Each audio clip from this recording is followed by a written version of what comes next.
Citi Field in New York. Pix 11 presents New York Mets baseball. Today the Mets play the Arizona Diamondbacks.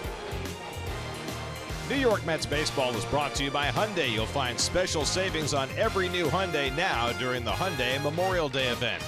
By Spectrum, TV the way you want it, more HD, more on demand. Get it now at spectrum.com. By the Lincoln Spring Sales Event, drive into spring in a new Lincoln. By Geico, 15 minutes could save you 15% or more on car insurance. By Pearl Vision, nobody cares for eyes more than Pearl. And by your tri-state area Land Rover retailers, Land Rover, above and beyond.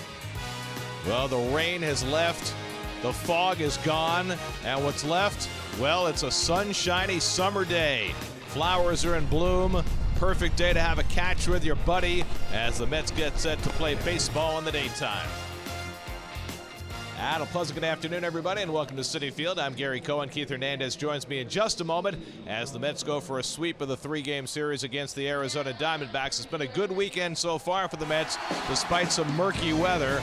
On Friday night, Michael Conforto going the other way. A couple of times, had himself a four-hit night. Jacob deGrom was on point, 13 strikeouts, no walks in 7 brilliant innings, and the Mets got themselves a 3-1 win in the series opener. Last night, the Mets were down by 2 runs in the 8th inning, but new hero Devin Mesoraco stepped to the plate, slugged a 2-run homer through the fog to tie things up. And then at the bottom of the 9th with the winning run at third, the walk-off king, Wilmer Flores, 8th walk-off RBI of his career, delivers Brandon Nimmo with the sacrifice fly. Mets win at 5-4. And today the Mets will go for their first home 3-game series sweep since 2016. It's a little hard to believe, but the Mets have played well in this series so far. Well, it's interesting that Conforto and Nimmo now with the injuries have been thrust into the starting lineup. They're going to be in there every day. Nimmo always in the middle of things, starts the inning, gets his first hit of the season off a left-hander last night. Conforto raised his average 34 points in the 2 games since the announcement, and in swinging the bat great. So this is what you need in the course of a season. When you have injuries, that's what you have a bench for. They got to pick up the team. I like the fact that your time matches the flowers we showed in the open. Well, I appreciate that. I had that in mind. Noah Syndergaard goes to the mound for the Mets this afternoon. Syndergaard, who has been good but not great, we've said that often this year, looking for an A-plus outing today. Well, actually, in his last 3 starts, Gary, his walks have been up.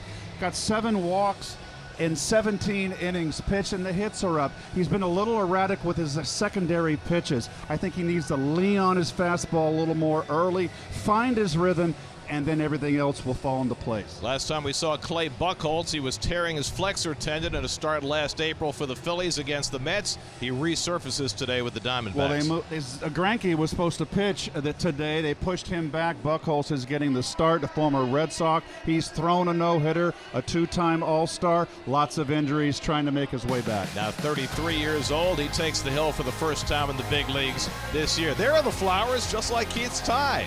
It's a perfect match. Mets and D-backs on Pix 11.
from the New York Lottery. Download the app, play for free, start your streak, and compete to win $5.6 million. Download Beat the Streak today in the App Store or on MLB.com/BTS. Themes of the game brought to you by Mattress Firm, where your budget stretches further. 30 years of Gary Cohn. He struck him out. Noah Syndergaard, 5-1 when he has 6 Ks or more. It's out of here. I won't do the double. Conforto raising the batting average last 6 games, and the ball game is over. That's my favorite, Gare. Sure, because he go home then. Wilmer, he's the master. Mets go for the sweep of the D-backs this afternoon on a much nicer day in the big city. Syndergaard to the mound for a first pitch when we come back.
How nice it is that the weather has changed.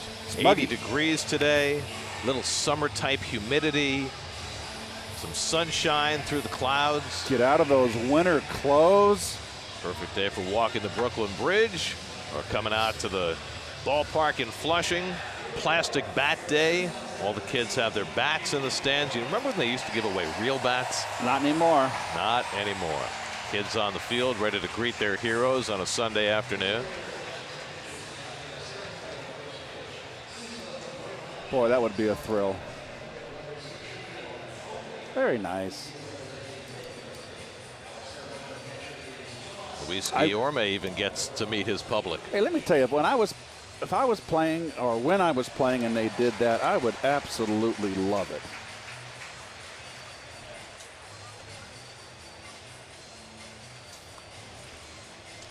Diamondbacks starting lineup brought to you by Fios. Visit getfios.com. Jake Lamb back in there after sitting against the lefty last night. Third different catcher in 3 games. The veteran Jeff Mathis will catch Clay Buchholz this afternoon as Noah Syndergaard goes after his 4th win of the year. Well, we mentioned Noah's numbers. Look at the hits are up this year. The walks are always good, but that last 3 a little bit up. The strikeouts are down. He's just been a little erratic. He will find his rhythm. The alarming thing is this: in 9 starts, the Mets have only had 3 victories. When he's out on that mound, the Mets have to get wins for him.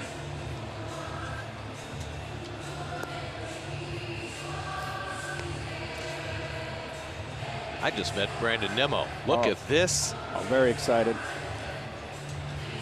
Yeah. Outstanding. Nimmo, with his smile, can make anybody's day. And the New York Lottery, excuse me. Met defensive infield. Nito gets a start behind the plate today. Luis Guillorme as second start. Wilmer over at third base. And this is going to be a constant right here. 2 stars of the game last night, Nimmo and Conforto. You know, it gets lost in the shuffle because Mesoraco and Flores were the heroes, but the double that Nimmo got leading off the 9th inning against the lefty after not having a hit against the lefty to that point was pretty impressive. It was, and to that point, he was 0 for 2 with a 1 for 3 with a walk, but the base hit was off a right-hander, which shows me a little resilience. And he could, you know, feel uncomfortable. He got a hanging breaking ball, got the ball rolling. He's good at that.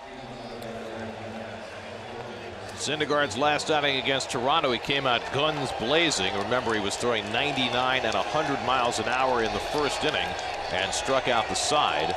But it was a little bit of a slog for him after that, and he went 5 innings through 103 pitches in a lopsided Mets win. David Peralta leads off, hits the first pitch foul, and we're underway. So I think that I would like to see Syndergaard. He gets all pumped up for a start. Just don't go all out guns blazing in that first inning. It's a long haul throwing today's game. It's 7 innings. Well, unfortunately, sometimes it's only 5 innings, and that's what happens when you empty the tank too soon. And Syndergaard wound up throwing a ton of off-speed pitches later in his start. Well, he had 103 pitches his last outing in 5 innings. And you get that when you fall behind hitters and get 3-1 counts, it builds up your pitch count. In today's game, that's an early exit. Peralta 0 for 8 in this series. He'd been hot coming in, hitting at 265 for the year. And he goes after the fastball at 99 miles an hour, and it's 2-2. I'm sorry, Gary, go ahead. No, you first. Well, okay, I'm older. I'll go first. You got a fastball like Syndergaard, I'd make that my bread and butter. 2-2 coming. And he bounces the fastball foul. Syndergaard has thrown his fastball 53% of the time this year, but the vast majority of those have been 2-seam fastballs, not 4-seam fastballs. And the 4-seam is the straight fastball with the extra gas, and you want to use upstairs. And he strikes him out with a changeup for the first out of the day. Now that changeup is set up because of the first 5 pitches were fastballs. Fastball sets up the secondary pitches when you throw hard like Thor. There you saw the grip on the circle change. So a strikeout to start the day. Now Chris Owings sitting second in the order. Owings 2 for 5 in this series. And takes the sinker low for ball 1. I just think when you got a blazing fastball like Syndergaard, I mean, you don't need to monkey around with a 2-seamer to get sink. Just bring it. Your sliders is the pitch is the equalizer. Foul ball outside third. Well, you know, he's got some tremendous movement at times with that 2-seam fastball, but it's one of the things he's been trying to figure out, how to pitch more up in the zone, doing what DeGrom has learned how to do so well, and it's not come easily for him. It's a constant learning process and a constant adjustment. 1-1 to Owings, and he throws one at his feet, and it's 2-1. Well, Mickey Callaway said something today. He said, we still feel we have pitchers developing at the major league level. He was talking more about Steven Matz, but it's kind of the point that Dave Island was trying to make last week about Syndergaard, that these guys, for all their talent, are not finished products. What I have seen is that this league has become a breaking ball league, and they've got young men up here pitching that they're asking them to throw 3-1 changeups, 3-1 breaking balls, 2-0, and they're not ready on this level to do it. Syndergaard behind 3-1, and Owings fouls off the fastball. But you can be in the minor leagues with no pressure. That's where you start. I'm sure they're doing that in the minor leagues, but that should be where they're honing their skills.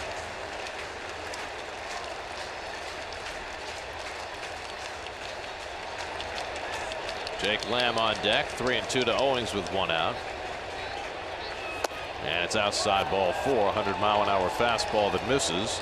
And so Syndergaard issues a 1-out walk. Well, this is something now. It's his 8th walk in last 17 and a third, and that's very un-Syndergaard like. He has always been the control impeccable, but you know, that's his 13th walk in the 52 innings pitched, and I'll take that any day of the week. So here is Lamb, his 2nd game back after missing 6 weeks with a shoulder injury. Came back on Friday night, went 1 for 4 with a double. Sat last night against the lefty.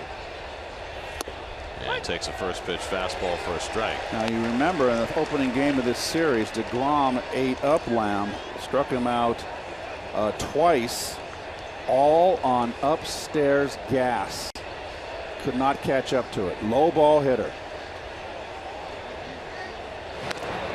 And not only a low ball hitter, but a guy who, you know, hasn't had games at big league speed under his belt. He played 3 rehab games after missing 6 weeks. And he didn't seem able to catch up with DeGrom's fastball. We'll see if Syndergaard takes that to heart. I mean, he busts him inside. He did not swing 1-1. It's interesting that when DeGrom came up, Gary, DeGrom, we always marveled at him pitching knees and black. Now DeGrom has learned to elevate. Syndergaard pitches down in the strike zone. Owings at first, couple of stolen bases in this series, and he's running. Lamb chases, and it pops out of the mid of Nito. And Owings has a stolen base, his 4th of the year, 3 of them in this series. Well, they've been stealing the Mets blind here. And it's a changeup too. Tough pitch to. I don't think he had a chance to throw him up. He had 4 stolen bases last night and 1 in the first game. Nito making his first start since his return from Las Vegas. Came back up on Friday with Jose Lobaton being designated for assignment. And Lamb strikes out on the slider from Syndergaard, and that's the 2nd out. Don't have to throw a strike when you're out in front. Throw that razor blade slider down there where no one can hit it down there, picking it off the ground. And that's always the conundrum, right? I mean, Lamb's happy zone is that slider low and in, but if you throw it low enough, he can't reach it. Here's Goldschmidt, who had a home run last night, and he goes after a first pitch curveball and misses. There's coming at you with an 85-mile-an-hour Uncle Charlie. Goldschmidt snapped a string of 105 at bats without a home run when he went deep last night against Steven Matz. And Syndergaard just called Nito out. He wants to talk, I'm sure, about signs with a runner at second. But it's not often that you see a catcher visit the mound this early in the game unless the situation is dire with the new rules. We've got a runner on second base in scoring position. And I don't think Goldschmidt's out of the woods. And he rolls one slowly down to Flores. And that retires the side. So Syndergaard works around the walk, gets a couple of strikeouts and a weak ground ball. Mets come to bat in the bottom of the 1st against Clay Buchholz with no score.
Reservoir. Yeah, I used to run around that reservoir.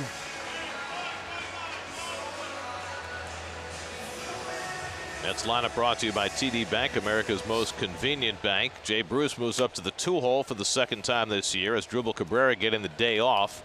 They need to give him a little rest. He's been playing virtually every day, so Luis Guillorme gets the start at second base.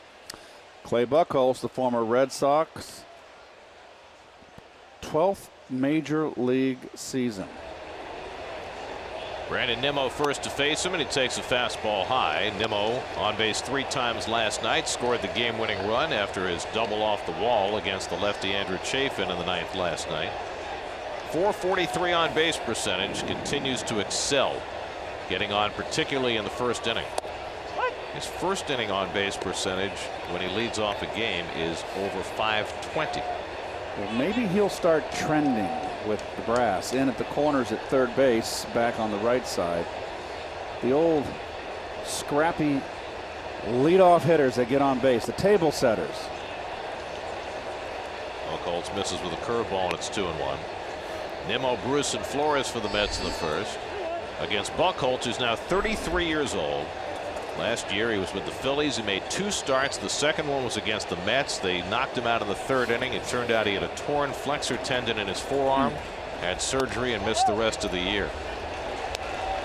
He started this year in the Royals organization. He had an opt-out clause, and when May 1st arrived and they did not bring him up, he opted out. 3 days later he signed with the Diamondbacks. He made a couple of starts for their AAA team, and now here he is. 3-1 to Nimmo. And he fouls back a fastball.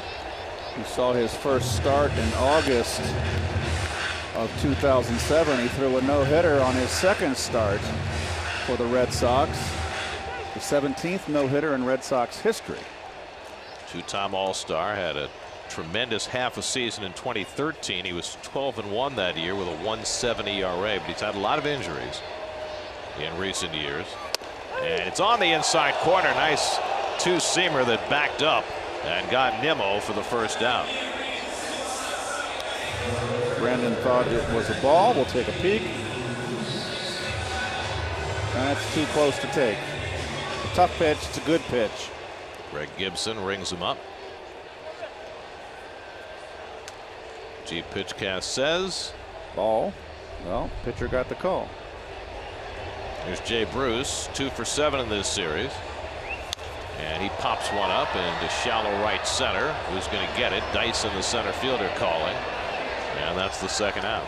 And that'll segue us right into the Toyota Let's Go Places D-back defense. As Gary mentioned, Mathis, the 3rd catcher, starting in this series. The 3-time Gold Glover Paul Goldschmidt over at first base. Jared Dyson in center field. A.J. Pollock again on the DL. Dyson filling in for center field. He's going to be playing quite some time. Pollock's going to be out for a while. 4 to 8 weeks, they said. Here's Wilmer Flores, 2 for 7 in this series. Had the game-winning sacrifice fly in the bottom of the 9th last night. Wilmer now has 8 walk-off RBIs in his career, 1 behind David Wright for the Mets' career record.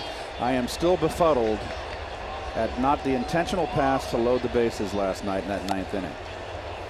And you know, we talked about it last night, Gary, and you know, Bruce was in the on-deck circle. You had a left-hander out there. You mentioned Mesoraco was going to have to be dealt with, a right-hand hitter, but you want to set up the bases loaded to set up a home-to-first double play, and you're 2/3 of the way out of the inning. Well, to me, that was bad, but what was even more egregious was with Cabrera up. They played the 3rd baseman Descalzo way back, and Torey Lovullo, the Arizona manager, said after the game he was fine with that, which didn't make any sense. Well, guess what?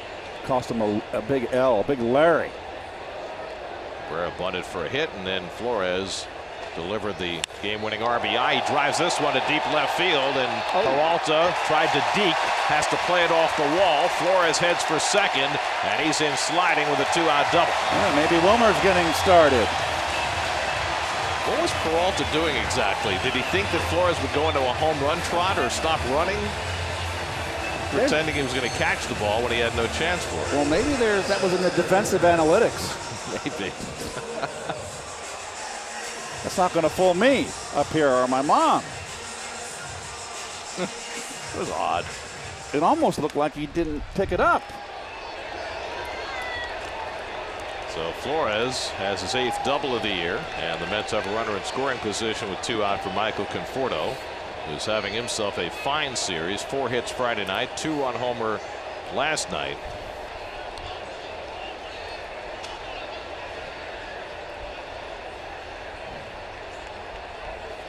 And the curveball in for a strike, and Michael would be the Geico's Who's Hot, brought to you by Geico. 15 minutes could save you 15% or more on car insurance. That's hot. Very slow start for Michael. And like we said in the open, he's raised his average 34 points in 2 days, 5 for 7 in this series.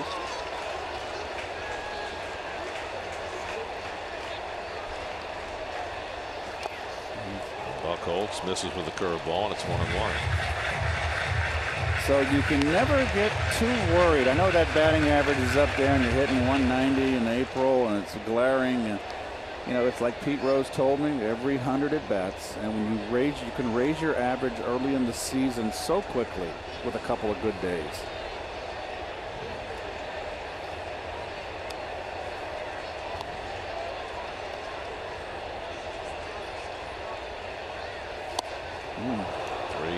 Off-speed pitches in a row, and now it's 1-2.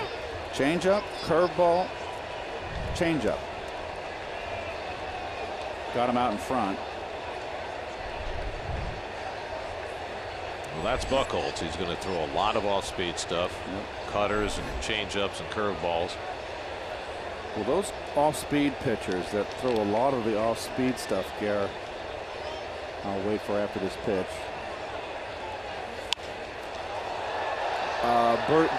Andy Messersmith, great changeup. Taught Bert Houghton with the Dodgers with Messersmith the changeup, and then Bert developed a good changeup with the knuckle curve. And they threw it a lot. I would go. The only pitchers I would go down with my pinky over the knob to get a longer bat. Didn't choke up. Why'd you just use a longer bat? No, don't want to put too much pressure. A little bloop into shallow right. That goes to Scalzo on the run to get it. Wow. The ball kept carrying on to Scalzo, but he runs it down to end the inning. That helps Buchholz work around Flores' 2-out double. Syndergaard heads back to the mound for the second with no score.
Got a pair in the first. They'll take on the number 5 hitter Daniel Descalso leading off in the second. Descalso's been the Diamondbacks' hottest hitter, with Goldschmidt struggling. Lamb was hurt. A.J. Pollock is now hurt. Descalso's picked up a lot of the slack, hitting .338 over the last 25 games. And he takes a fastball for a strike.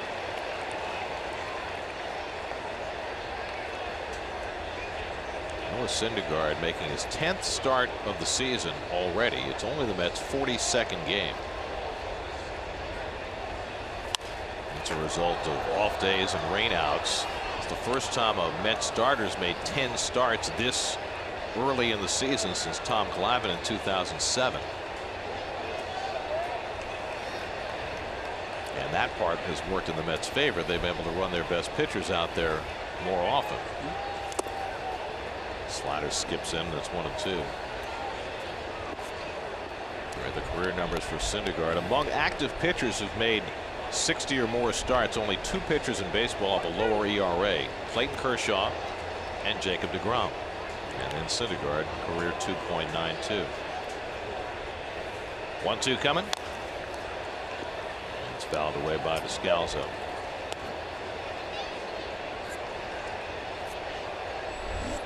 Came up as a Cardinal. Descalso went to Colorado for a couple years.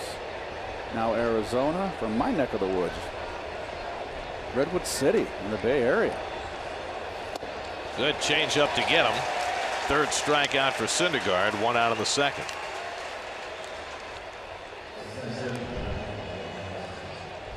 Well, again, the hard stuff, which with Syndergaard is extremely hard, sets up the changeup, and very effective when you use it sparingly. It's a very effective out pitch for him. So 1 out now, Jared Dyson, and he slaps one toward the hole, a base hit. And so Dyson jumping on the first pitch fastball, takes one the other way, and now Syndergaard's going to have to be wary of the running game again.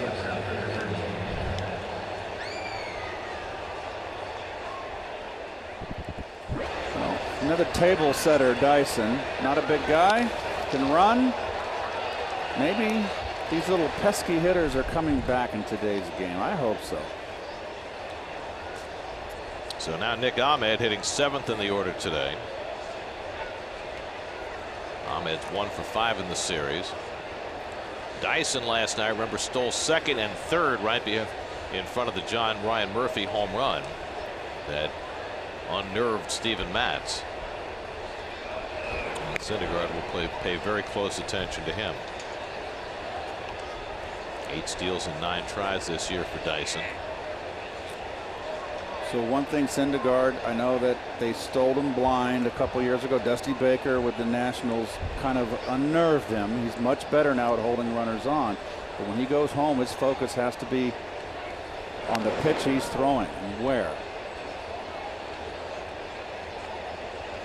Trying to alter his cadences, his time to the plate, trying to get the ball home quicker. Still, he's given up 10 steals and 11 tries so far this year, with the 1 by Owings in the first inning.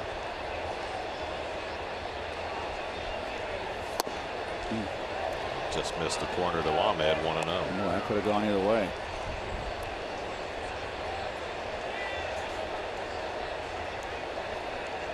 Such a powerful arm. Very little momentum or rhythm in Syndergaard. Just a cannon arm strength. And he finds the inside corner 1-1. It's that other thing that Ronnie was talking about in Syndergaard's last start, the fact that because of his simple mechanics, the hitter sees the ball a lot longer and maybe can pick it up out of his hand better than maybe with another pitcher who hides it a little better than Noah does. I love the dart throwers. We used to call them dart throwers, guys. I mean, if one guy's throwing 95 but shows it to you, and another guy's throwing 90 and hides it better, does that negate the difference in the velocity as a hitter? Yes, but also there's guys that have compact motions like Syndergaard, and those that have longer motions, and you can see very simplistic, very little. This is, if he ever had a windup like Carlton or Doc or Nolan Ryan, I don't know how hard he'd throw.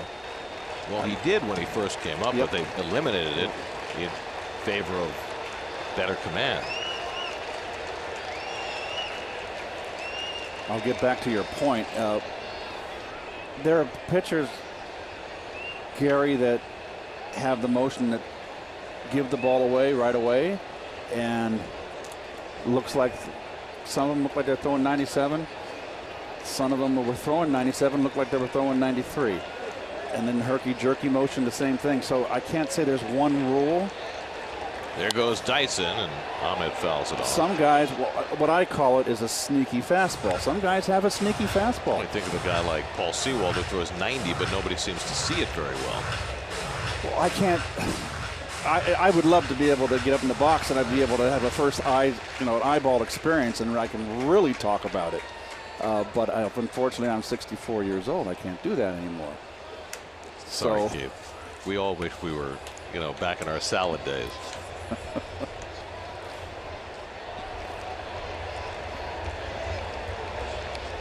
Dyson was running on the last pitch. Not this time. And Syndergaard misses with a slider, and it's 2-2. Well, Mets have 2 of the top 3 in stolen bases allowed. 10 now for Syndergaard with the 1 today.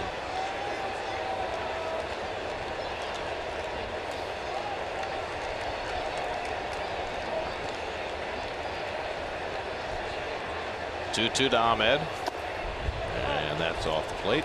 3-2. Jeff Mathis, veteran catcher, number 8 hitter on deck.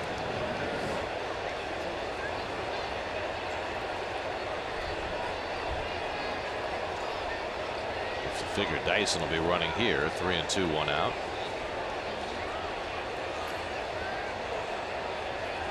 He's going. Ahmed lines a base hit into center field. Dyson will go first to third. And the Diamondbacks have runners at the corners with 1 out. 3-2 fastball, and Ahmed directed it back up the middle. Well, it just goes to show, even if you got a blazing fastball, you get behind hitters. Big league hitters are going to hit the fastball if you get it out over the middle. That was a good pitch to hit right there for Ahmed. So back-to-back base hits for the Diamondbacks. And now Mathis making his first appearance in the series. 35-year-old catcher, second year with the Diamondbacks. Lifetime 198 hitter, certainly a double play candidate here with first and third and 1 out.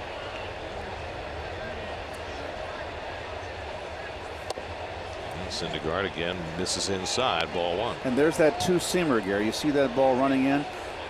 I would prefer the 4-seamer and just throw a dart inside. You're throwing 97. It's a little tougher to command when you have that movement.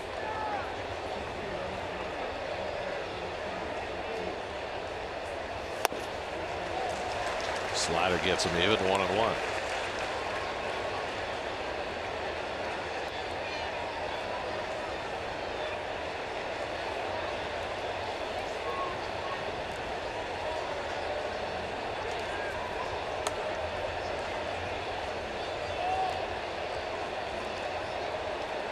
There goes the runner from first, and the bunt is fouled off, so it looked like something along the lines of a safety squeeze with Ahmed in motion and Mathis trying to get the bunt down. Why? Dyson was not breaking from third. I would be very surprised if that was some kind of safety squeeze.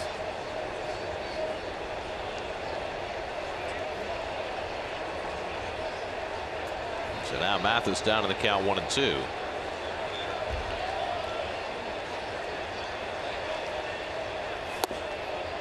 And the slider off the plate, 2-2.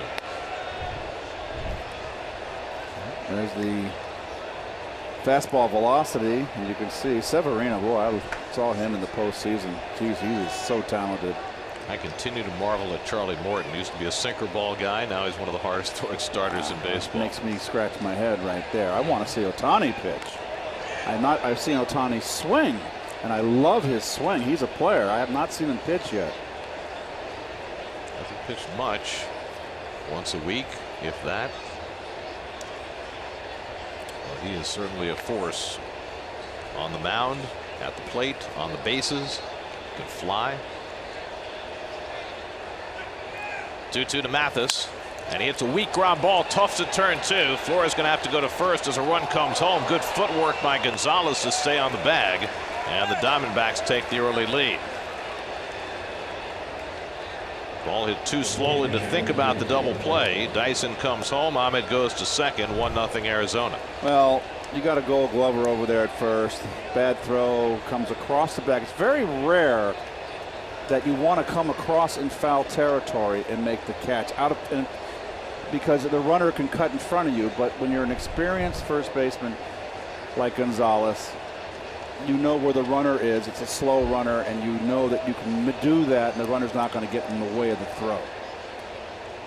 So now Clay Buchholz spent most of his career in the American League, so he only has 15 career at bats. Well, Dyson can fly. Could have got a better jump. He really didn't come off the bag much. You know, runner on first and third, you got to be ready to book.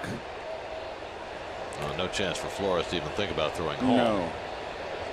Nor getting a lead runner. 1-2 to Buchholz, former college shortstop. He was a shortstop at McNeese State, transferred to junior college where he became a pitcher. He was a very good hitter in college, but has rarely gotten to swing the bat in the big leagues. 2 for 15 in his major league career.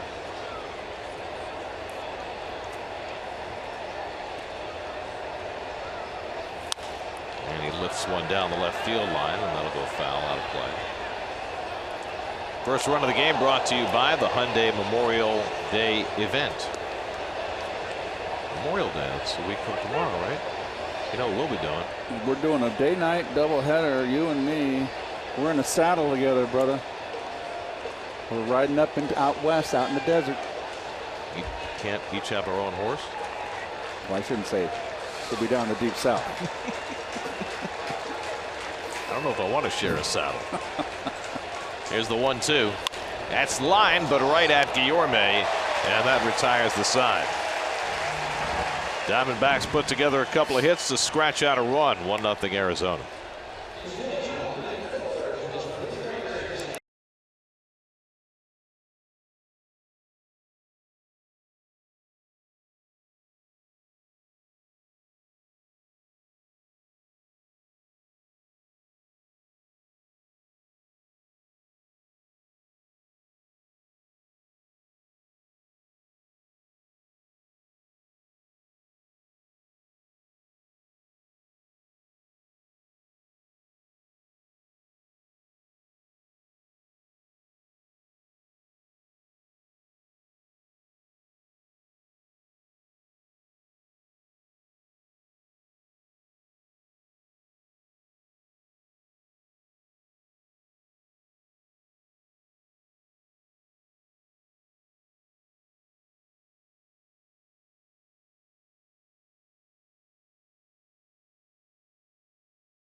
Also the Baltimore Orioles games and took on the New York Mets, and I was brought into the picture, and I had done 1 year doing radio with Bob Elson in Chicago. Yeah, they wanted three things. They wanted a national personality, that was Lindsay, somebody who had done day-by-day baseball. I had done that in Boston with Kurt Gowdy, then had my own team in Baltimore, and they wanted a National League star, and if they could find a National League star with broadcasting experience, that was exactly what they wanted, and that was Ralph Kiner.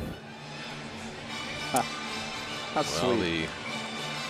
The two Met Hall of Famers, Bob Murphy and Ralph Kiner. Bob also the recipient of the Ford Frick Award. Ralph a Hall of Famer in his own right on the field. 2/3 of the Mets' original broadcast trio along with Lindsey Nelson. Fantastic. little Met history. Well, Met fans of a certain age know those voices on first sound. Grew up with them for so many years. Adrian Gonzalez leads off for the Mets in the home second. Gonzalez 1 for 5 in this series. His bat is picked up, hitting .341 over his last 12 games. Facing Clay Buchholz, who's been staked to a 1-0 lead. Gonzalez, then Luis Guillorme and Tomas Nido, 2 rookies behind him in the batting order. With Cabrera and Mesoraco getting the day off. And the curveball from Buchholz sits up high, and it's 2-0. But Buchholz first broke in with the Red Sox in 2007. 81 wins, 62 losses in his big league career. Last year in Boston in 2016 was not a good one. It's pulled on the ground down to Goldschmidt. And he makes the flip for the out, 1 out. Drive around the majors brought to you by Ford. Well, the Nationals got swept in a day-night doubleheader last night, but along the way, Max Scherzer struck out 13 in the nightcap. Got to 100 strikeouts, faster than any pitcher since 1900. Whereas every strikeout record in baseball is falling year after year after year, and this one just the latest. Shame, shame. Ooh, that's a good song. You need 3, Shane. You're right.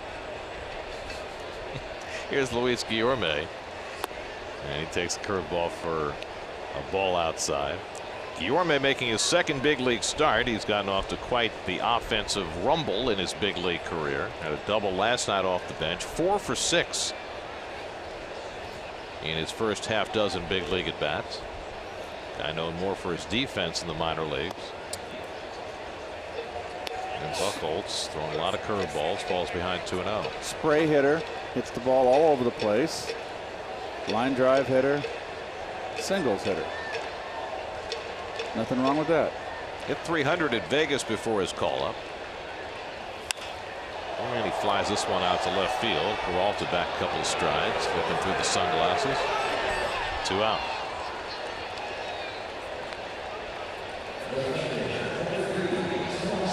So 2 out and nobody on. Now Tomas Nido, his first start since coming back from the minors, his 11th start for the Mets this year. We talked about it a lot last night. The Mets' rationale for bringing Nido back. Oh, that looks good. So you could lose the ketchup. No. You like ketchup? Oh, mixed with the mustard? Outstanding. It's like my hamburgers. Greg Picker loves the way I set up my burger. Well, you're very meticulous about your hamburger presentation.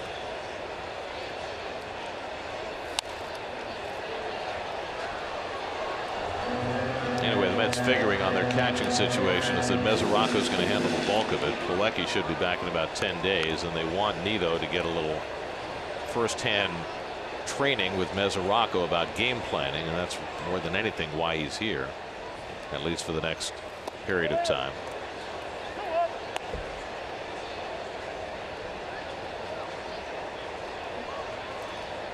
Mesoraco has been a revelation in the couple of weeks he's been here. I love his energy. Bounce just foul. Nice play by the ball boy. Kept it in play. That's all that counts. Don't want that ball skipping out in the outfield, slowing down the play. I love the ball boy's nonchalance before he hands the ball to the fan. In fact, I'm going to give it to you, but I'm not going to give it away. I'm just going to saunter over there and hand it to you. Very cool. Cool customer.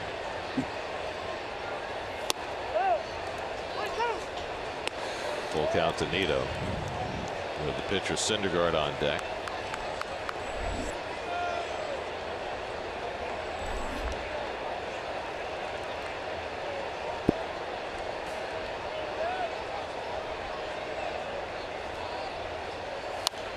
And Nido fouls off the cutter to hang in there.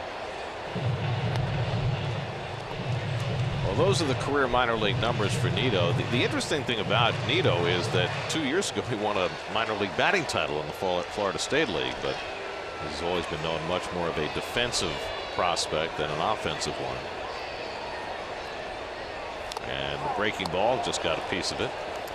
Had a little tough time, a little overmatched his first stint here with the Mets when he got a lot of playing time.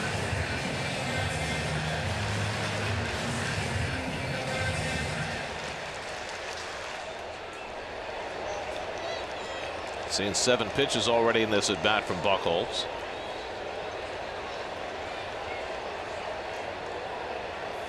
And he draws the walk as Buchholz misses with a 3-2 fastball, his first walk of the day. So Syndergaard will bat with 2 out and a man on. Noah is 2 for 18 this year, with 2 runs batted in. Both his hits have been doubles. Swings a good bat, but it gets around real quick that he's not an easy out, and they start pitching a little more respectful.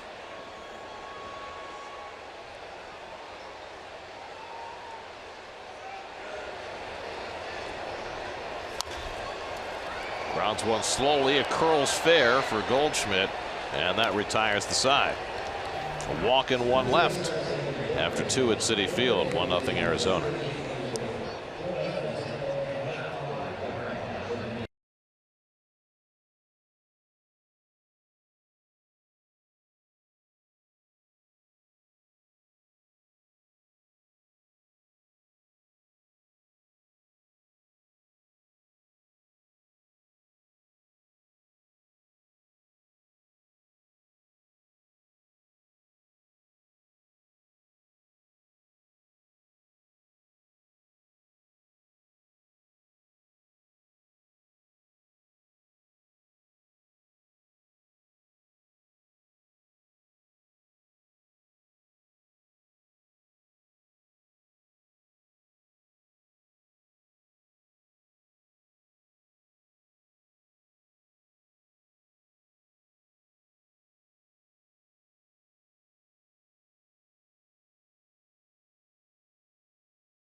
Nothing as Noah Syndergaard gets set to face the Diamondbacks. Steve Gelb's off for the weekend. Justine Ward has been doing a great job filling in. Let's go to Justine.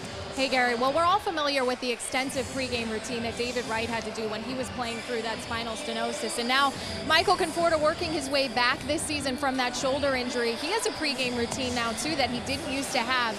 Every day, as soon as he gets here, he's in the gym for about 20 minutes working out with some resistance bands, and that's going to strengthen up his shoulder around where he had surgery. It's also going to help with his mobility. And one unexpected benefit he told me that he started noticing, because he is working out his throwing shoulder with those bands as well, is he noticed he's not getting as sore in his other shoulder when he is throwing. Guys? Interesting. Very interesting report. Well, you got to keep it strong and keep it fit. He's had surgery.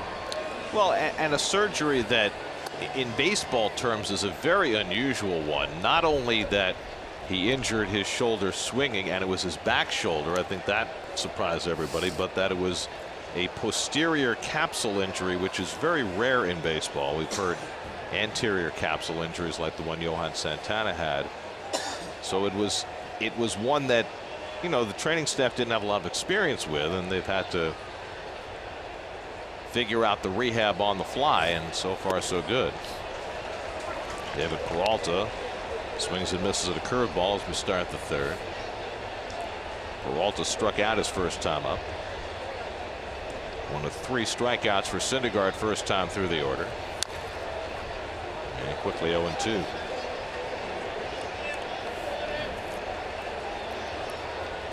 Syndergaard walked a batter in the first inning, gave up a couple of hits and a run in the second.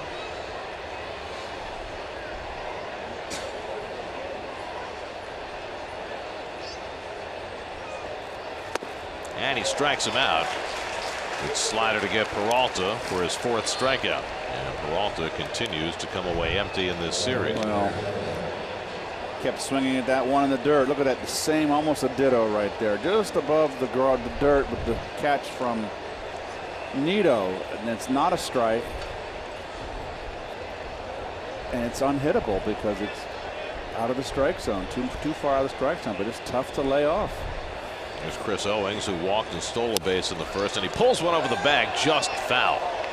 Very close to being an extra base hit. Bounce fair before the bag, foul beyond the bag. Toughest call for a base umpire. And he made the right call. Little Olay, and all he needed was a red cape. Jerry Lane, the crew chief, on top of it. Base umpire there has to judge whether the ball goes over the bag in the air, which is what makes it such a hard call.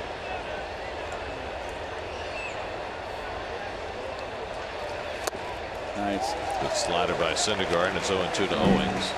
Greg Gibson has the plate today. Young Jordan Baker at first. Vic Carapazza at second, and the aforementioned Jerry Lane at third. 5 straight strikes for Syndergaard to start this 3rd inning.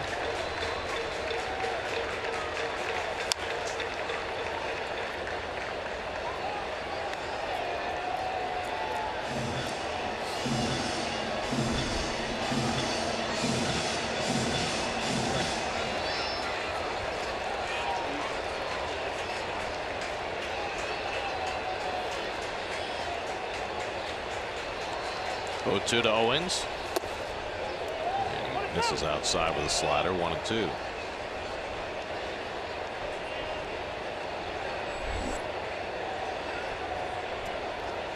Jake Lamb waits on deck.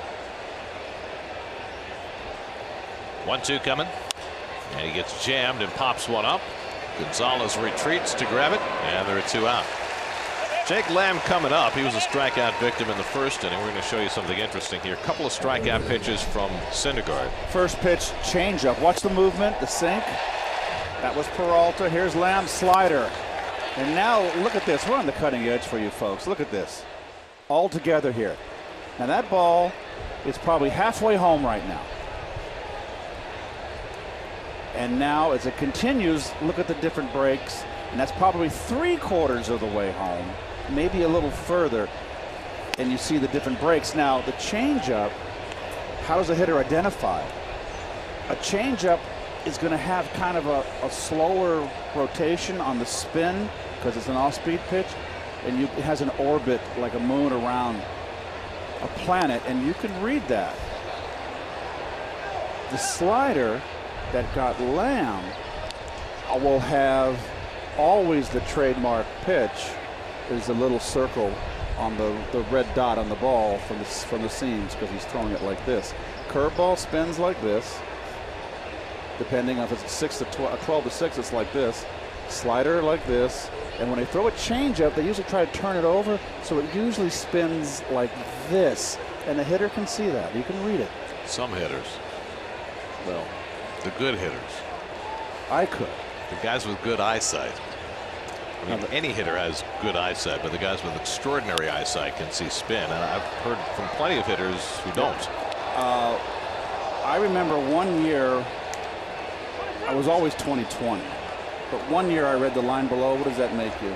2015. 2015. I read the line below one year. I don't know why, but I saw it clearly that morning. Maybe I got my rest that night. I don't know.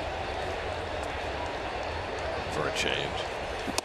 Strike 3 call. Lamb is caught looking to end the inning. First 1-2-3 inning of the day for Syndergaard. He's got 5 strikeouts in the first 3. That's down 1-0.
IS, thrilling by design. See your Lexus dealer. Home third inning, Ahmed Rosario leads off. Rosario, after a good stretch, is now hitless in his last 11 at bats. Leading off against Clay Buchholz, and he takes a fastball high. Rosario, then Nimmo and Bruce for the Mets in the third. Buchholz making his first big league start since a year ago April, and so far so good. He's allowed just one hit through the first 2 innings. Rosario bounces one to short. Ahmed circles in to get it, and the overhand throw gets Rosario one away.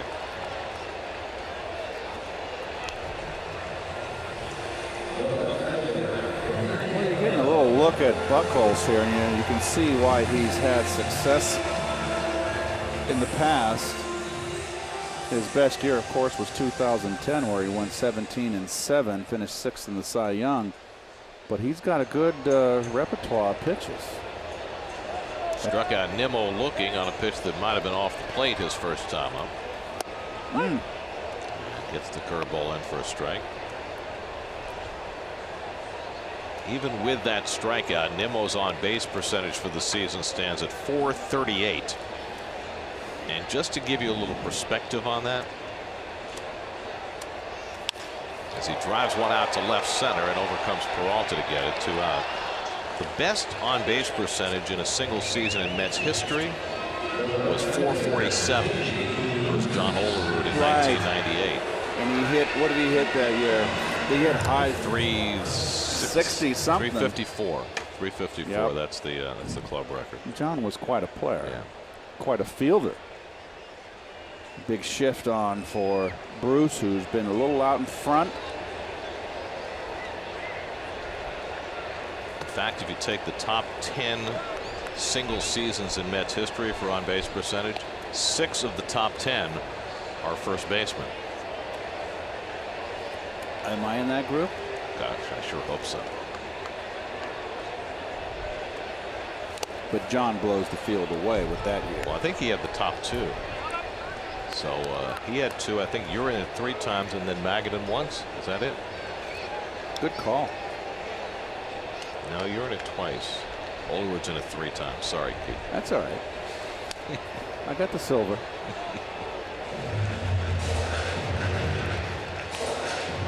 And basically 3 place hitters in the lineup. Olerud hit third, of course, right? Mags hit third when I left.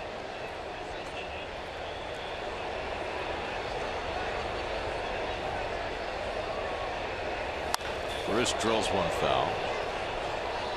See, he's just a little out in front. That's a hanging breaking ball that if Jay is on the money, he hits that ball a little deeper towards the catcher's glove, and it might be a bomb, but he's pulling it hard foul. He just hasn't been able to get untracked. He's got a piece of that one. By the way, we should mention, since we have invoked the name of Dave Magadan, that he is here. He's That's right. Hitting coach for the Diamondbacks. Yes, he is.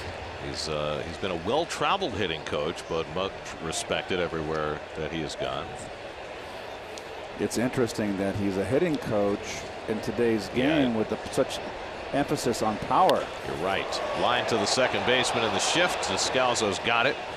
A couple of hard hit balls in the inning for the Mets, but Buchholz gets him out 1-2-3. Still 1-0 after 3.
Umpire Greg Gibson between innings. I have no earthly idea what this is about, Keith. It wasn't heated.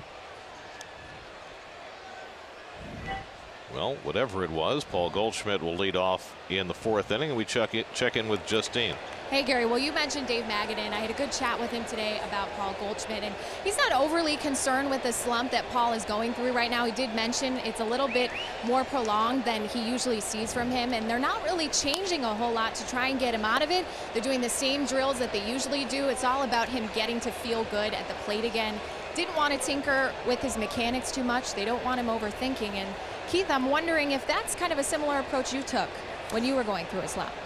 Well, certainly you don't want to think too much, Justine. You know, when you're slumping, you're out in front. You just got to take extra batting practice. You can look at tape. We had, believe it or not, we did have tape back in those days, not as precise and advanced as today, but you can watch your swing. But basically, I go by the school of what Lou Brock told me, is that your swing is your swing. Your swing is fine. When you go in a slump, it's usually mental fatigue more than mechanics. You get out in front, and basically you got to just take extra BP, go the other way until you find it. And one day you come to the park, you hit the ball on the screws, and you go, where has that been the last 2 weeks? And you're back. So it's just a process that, to me, it's inexplicable. You can't explain why you go in and why you come out. 1-2 to Goldschmidt. He fouls it off. Well, the tendency, I think, for a lot of hitters today is when they get in a slump, they take an enormous extra amount of batting practice. And I wonder whether there's a point where that becomes counterproductive. Well, you never want to take enough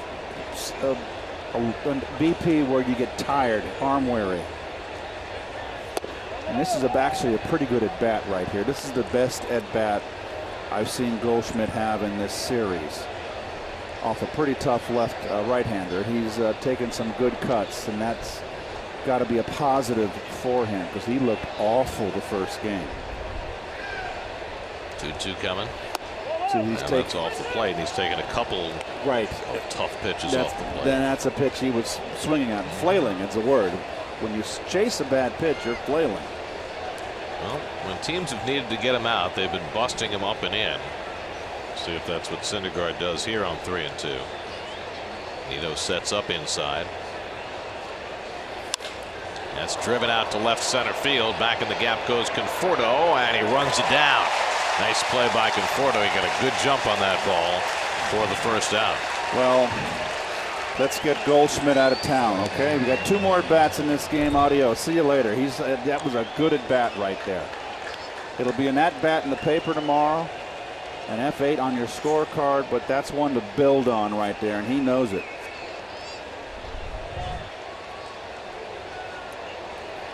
Maybe Syndergaard got it in just enough, maybe not as much as he intended, to keep that in the ballpark. Well, he kept it. It was a good cut on it. I'd have to see it again whether he got it in or off the end of the bat. I think he got in on him a little bit, but it was a good cut. It was a much better at bat by Goldschmidt. And if I'm facing him late in the game, late and close the rest of this game, be very careful.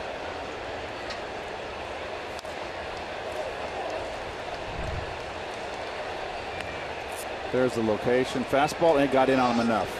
Yeah, just enough. Probably not as much as Noah wanted. Right. And you can see he's trying to figure it out. Descalzo struck out his first time up. And the changeup catches the corner. 1-2.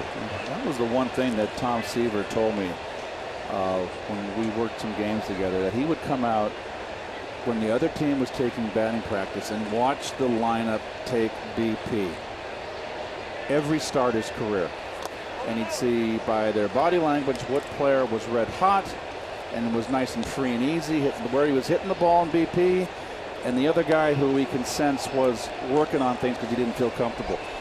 And that's why Tom's one of the all-time greats. I don't know of any pitcher who does that now. Oh, I mean, there might be one somewhere, but I have not ever seen a pitcher in the modern era watching BP. Full count to Descalzo. We're much more likely to be watching a video reel of the in-game at bats of the guys he's going to be facing, which, you know, that wasn't available to Seaver in his day.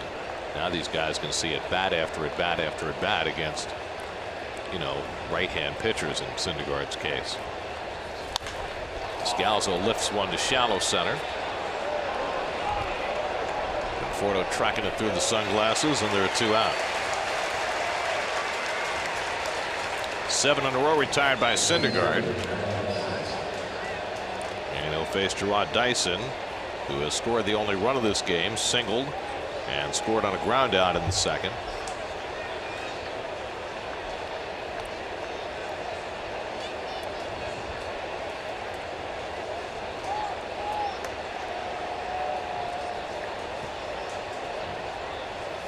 Dyson, whose best memory of this ballpark was being part of the Kansas City Royals team that clinched a World Series title here 3 years ago. Interestingly enough, the guy who got the game-winning hit for the Royals in Game 5, the go-ahead hit in extra innings, Christian Colon, right, just signed with the Mets. Signed a minor league deal. It's an interesting turn of events. Be like Bill Mazeroski signing with the Yankees.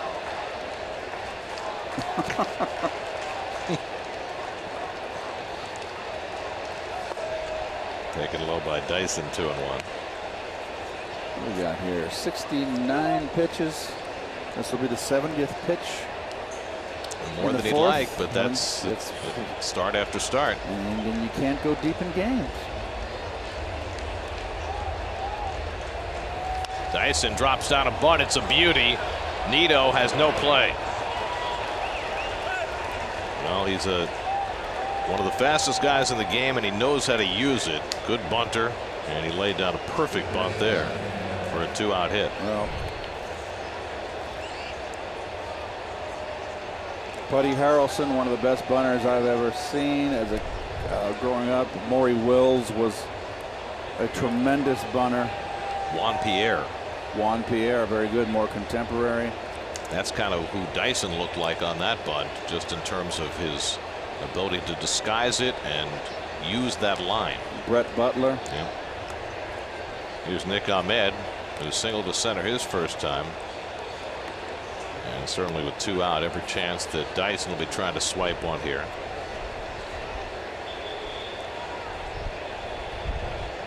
You mentioned the pitch count, Keith. Syndergaard is averaging more pitches per inning this year than he has in any year in his career. Well, Gary, if I'm facing Syndergaard, I know I got a hard thrower.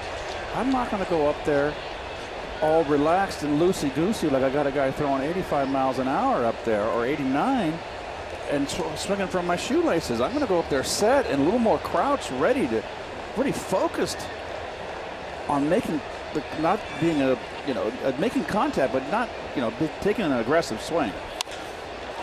Fly ball out to right center. Bruce looking through the sun, struggling with it, but finds the angle to make the catch.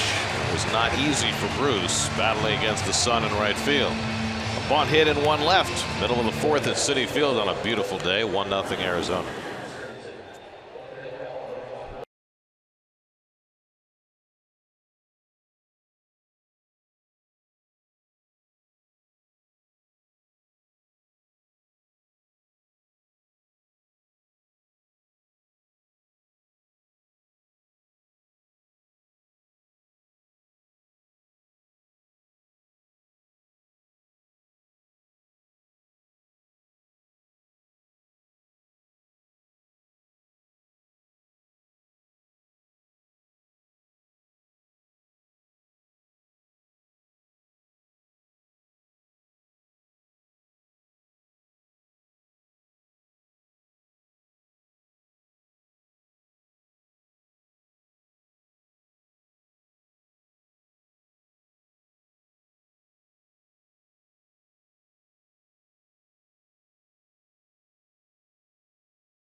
Mets hit a couple of balls hard in that last inning against Clay Buchholz, but they have just one hit through the first 3. Mets were held to 2 hits in the first 5 innings last night by the Arizona starter, Patrick Corbin. Well, it came through late, and Wilmer eventually delivered the game-winning run. Wilmer banged one off the base of the fence in left field for a double his first time up. That's the only Met hit this afternoon. Conforto and Gonzalez to follow in the 4th. And the first pitch curveball drops in for a strike. Today's high-speed pitch comes from Altis 1 by Optimum. It's not even close. You don't have to throw it through a brick wall to get hitters out.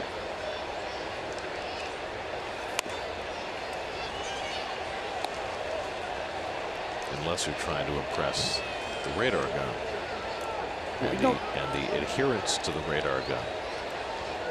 I had an interesting conversation with Whitey Herzog over the winter, Gare, which speaks to the point you just brought up. We did a dinner together in St. Louis, fundraising dinner. Whitey says if he was managing today, he would want the radar gun taken off the scoreboards. I don't want my pitcher looking up there seeing 94 and wanting to throw 95 and 96. Wilmer flies one out to right, and Owings drifts on it and makes the play, 1 out. Not only because of the macho element there, that I can, puff your chest and pound your chest. He said also the fact that he may overthrow and hurt his arm. Right. The potential to hurt his arm.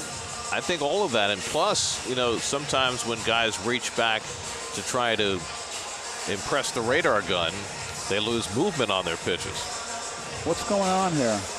The home plate umpire, Greg Gibson, is going over to talk to a security guard. I'm not sure what that's all about.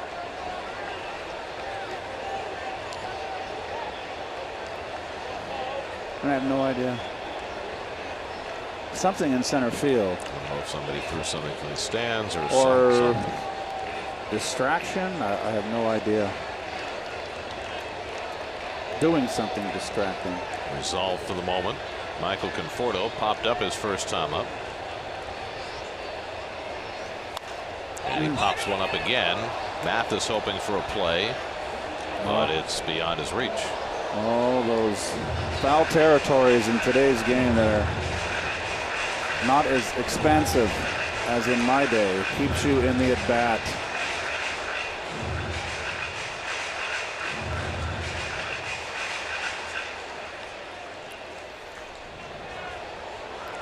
Getting a kick out of seeing the kids with their plastic bats that were the giveaway item today, and just hearkening back to the days when they used to give out real bats. That's hit hard, but right at third baseman Lamb, who throws him out. Lamb alone on the left side of the infield, and Conforto scorched it right at him. That's okay. That's a good at bat. Hit the ball where it's pitched.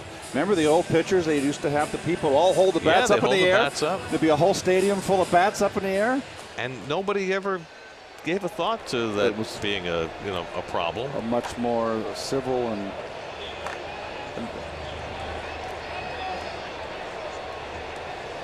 Here's Adrian Gonzalez with 2 out.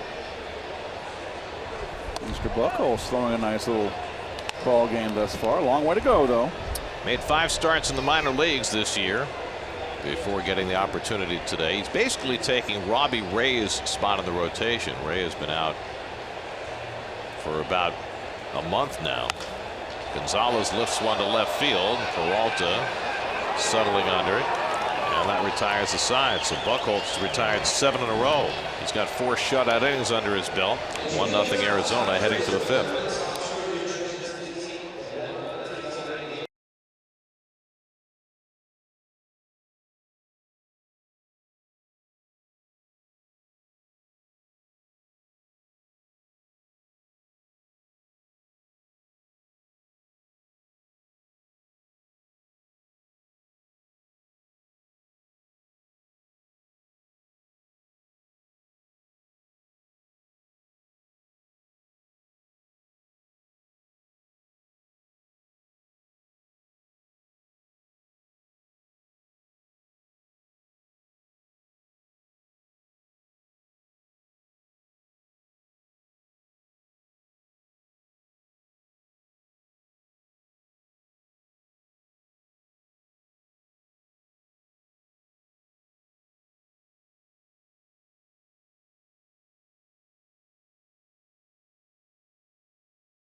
leading Arizona as we head to the 5th, and Justine Ward has a special guest. Justine.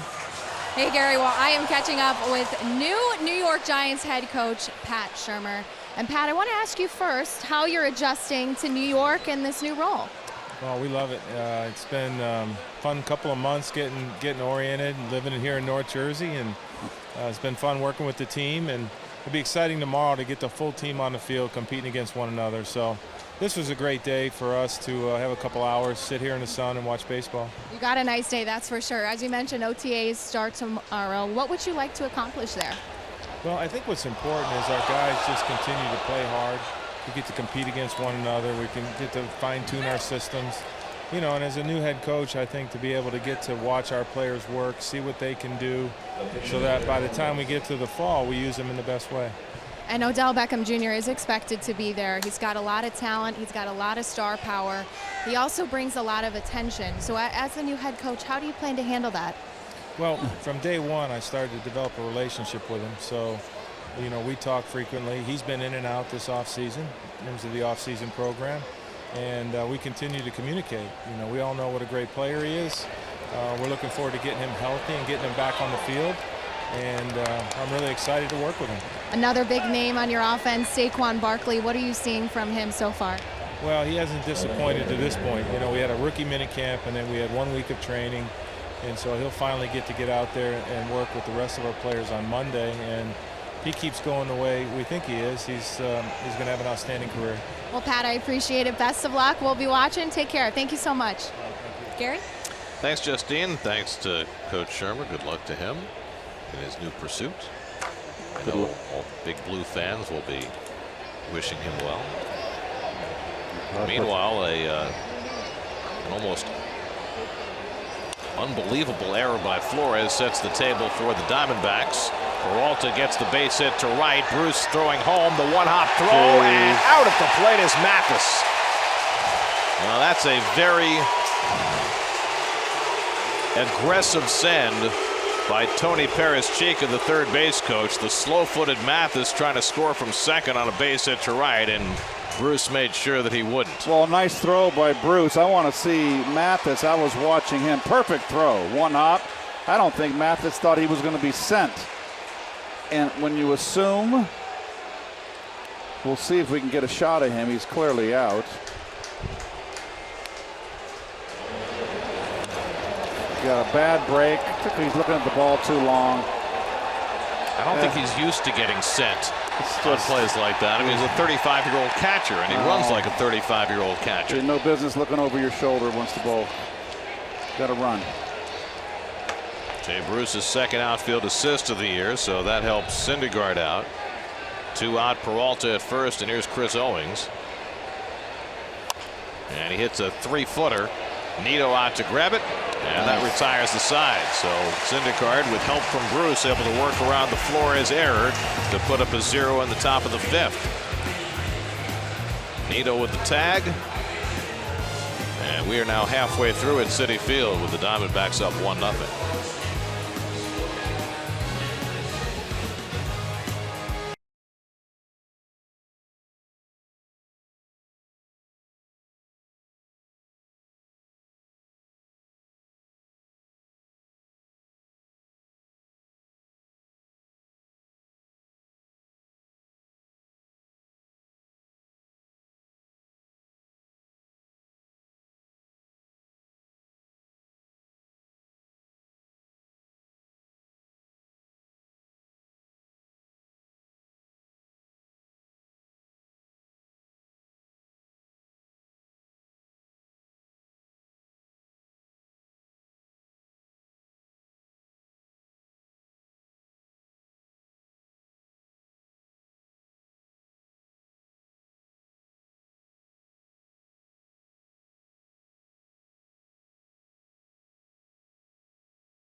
First start in 13 months, and he's thrown 4 scoreless innings for the Diamondbacks. Luis Guillorme, first pitch swinging, flies one out to left. Peralta edges back.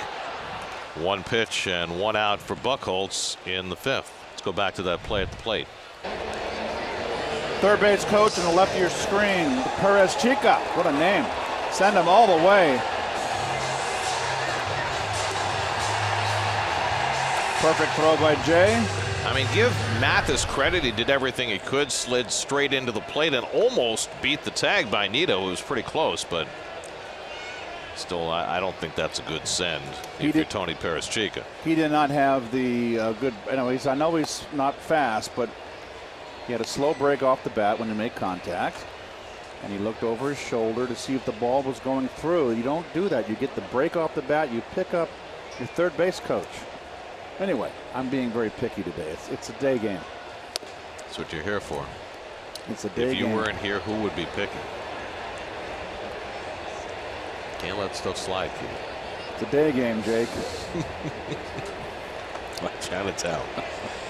Nito drew a walk his first time up, the only walk Buchholz has given up today.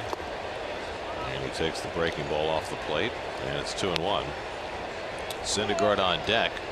Buchholz has worked to a low pitch count, 49 pitches through 4. He's doing good. Certainly the Diamondbacks have gotten more than they bargained for from Buchholz so far today. A change up, and it's 2-2 to Nito. Love this angle. It even works on against with the right-hand hitter up there. It gives you it's in super slow, and it kind of gives you, for me, it gives me the idea how it was when I was red hot. It's in super slow, and that's how it looks to the hitter coming in slow like that. That might be a little bit extreme, but believe me, when you're up at the plate and you're red hot, that's how it looks. It kind of makes me want to get back in the box. It's like you're hitting cantaloupes. 3-2 coming. Nito flies one out to right. Over toward the corner goes Owings near the wall to make the catch. That ball carried well to the opposite field. And Owings, well, really had to keep on going. This is one of the things when you don't come out and take fly balls. And day games now, the teams hit in the cage. They don't come out in the field. And you don't get an idea which way the wind's blowing. That's why the coaches hit fly balls to the outfielders. 9 in a row retired by Buchholz now. Syndergaard grounded out to first base his first time up.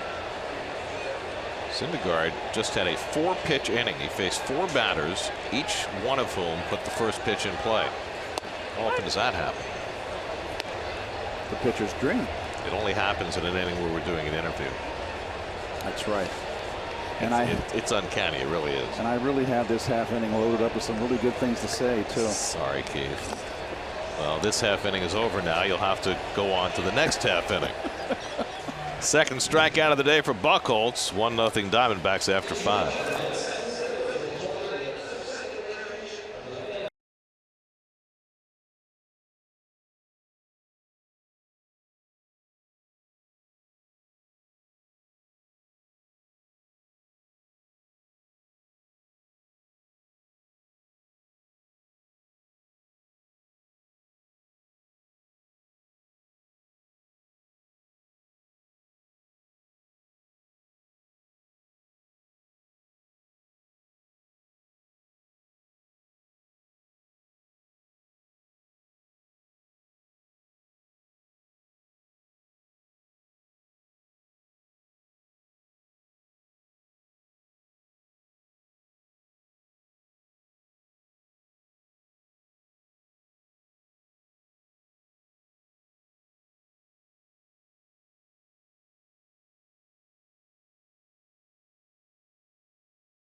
a close-up view of Noah Syndergaard warming up for the 6th inning. The umpire's view. There you go, folks. There it is. You know, we were talking before about Syndergaard and the fact that maybe he's a little easier to pick up because he doesn't have a deceptive motion. You know, the other thing about Syndergaard, a lot of tall pitchers, and you think about Randy Johnson, think about Chris Young, they would deliver the ball from so much closer to home plate because of their stride, and Syndergaard is not a long strider and doesn't really take advantage of his height in that fashion. Well, my generation of players, it would be J.R. Richards, who was 6'8", and he had a big long stride, and he was like Seaver, drop and drive. He got down on his knee, came right over the top, and it almost looked like his hand was reaching out and could slap me in the face. It was that kind of, it really felt that way. I mean, even Jacob deGrom, he gets great extension, delivers the ball from a lot closer to home plate with that lanky body of his. So it's just interesting. You know, sometimes the radar gun tells you one thing, but the actual experience of standing in batter's box against somebody is a little different, as you tried to make clear. I mean, J.R. Richards is Syndergaard's very similar to J.R. Hard slider. J.R. had the best slider I ever faced. But J.R. didn't monkey around with the two-seamer. He threw a four-seamer right over the top. He threw bullets. He didn't mess around. He came right after you in that hard slider. Jake Lamb has struck out twice today against Syndergaard, and he hits a weak ground ball down to Gonzalez for the first out. That's Health Report brought to you by your Tri-State Audi dealers. Well, Todd Frazier's coming back a little slower than the Mets had hoped. He is eligible to come off the DL now, but that hamstring is still bothering him when he tries to run. It's going to be a little while before Todd's able to return. Patience, patience, patience, because there's a lot of season left. The Mets are still very close to the top, 3.5 behind. You don't want a second injury because then that's 6 to 8 weeks. There's Goldschmidt, who had a very good at bat his last time up. Let's see how that translates this time around. Saw 8 pitches from Syndergaard and hit a long fly ball to left center. The Diamondbacks had their bullpen working behind Buchholz, who's thrown 5 scoreless innings and only 59 pitches. Probably not shocking with Buchholz making his first big league start in 13 months.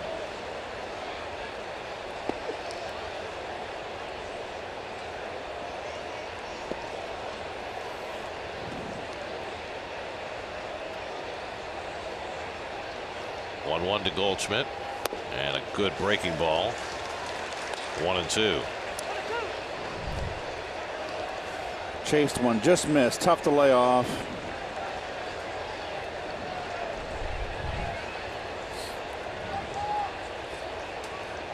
Noah has struck out 5. They all came in the first 3 innings. And he goes back to back with the curveball and misses. Paul Goldschmidt, 5-time All-Star. 3 times in those 5 years he finished in the top 3 in the MVP balloting. Last year, 36 homers, 120 RBIs. Been very consistent, but off to a slow start this year. And he lines one into right field for a base hit. So another good at bat for Goldschmidt. An opposite field single puts him aboard with 1 out. So this bat, he's slowly coming back, is he not? You know what? You haven't got a chance. You see the ball running in, goes the other way. You wait longer, you have a chance. If you're out in front, you have no chance. And that's how you work it back to your normal self, where you start feeling good at the plate. Made some serious steps forward in today's game. Keep an eye on him when they leave town. 5th hit against Syndergaard today. Now Descalso, who's struck out and flied out.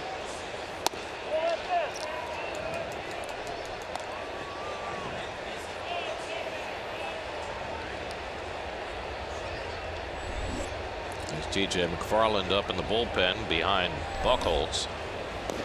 Gotta watch out for Goldschmidt on the bases. He'll sneak a stolen base if you don't pay attention to him.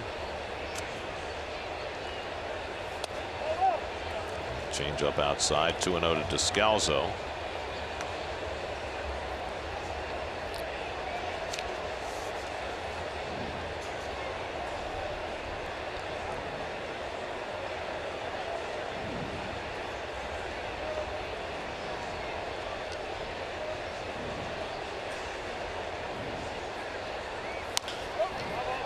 Jammed and fouls it. 2-1.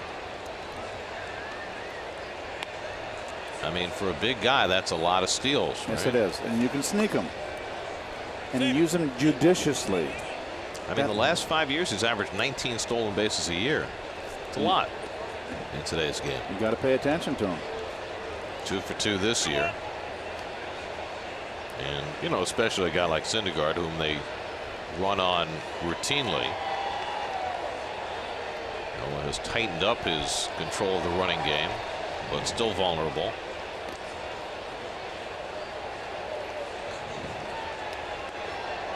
So Dave McKay there, the Diamondbacks first base coach, at one time the most famous batting practice pitcher in baseball. From Mark McGuire? Yeah. 20,000 people would come out to see him throw batting practice.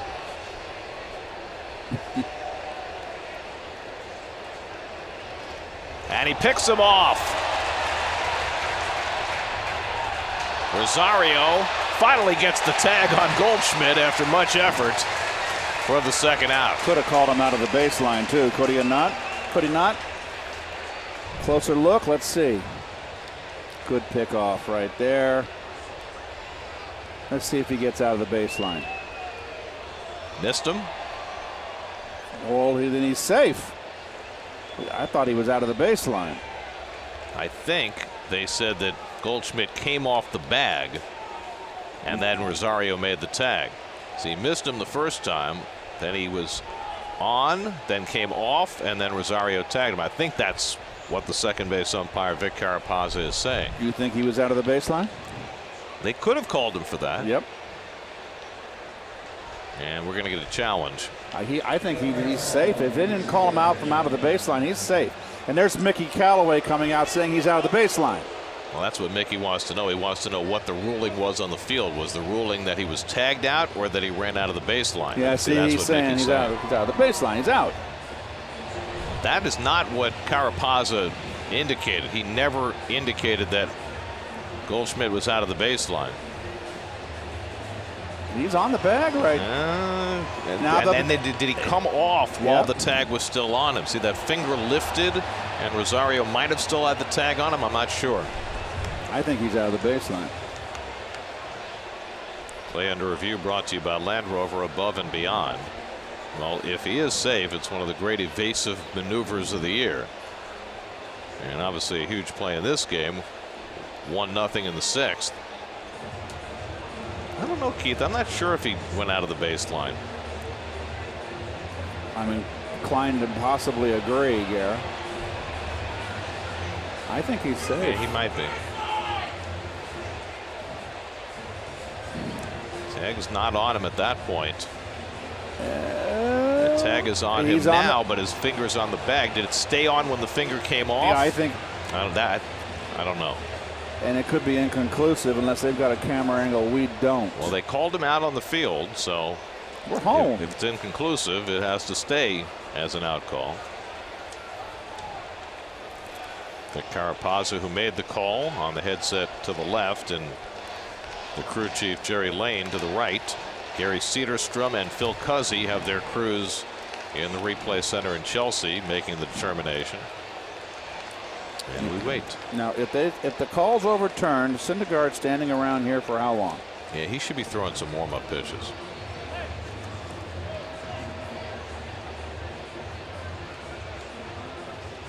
What do you think? You're out of the baseline. Look up on the scoreboard. I don't think so, okay. Keith, because he kept that hand inside as his feet went outside. I'm not sure if you can say that he went out of the baseline to avoid the tag. I mean, that's a judgment call.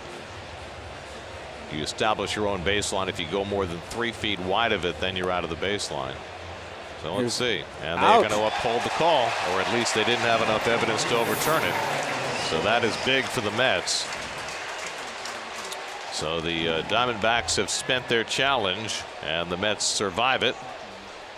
So now it's 2 out and nobody on. It goes as a 1-3-6 caught stealing for the second out of the inning. And a big one for Syndergaard. 2-1 the count to Descalzo. And the fastball in the corner, 2-2.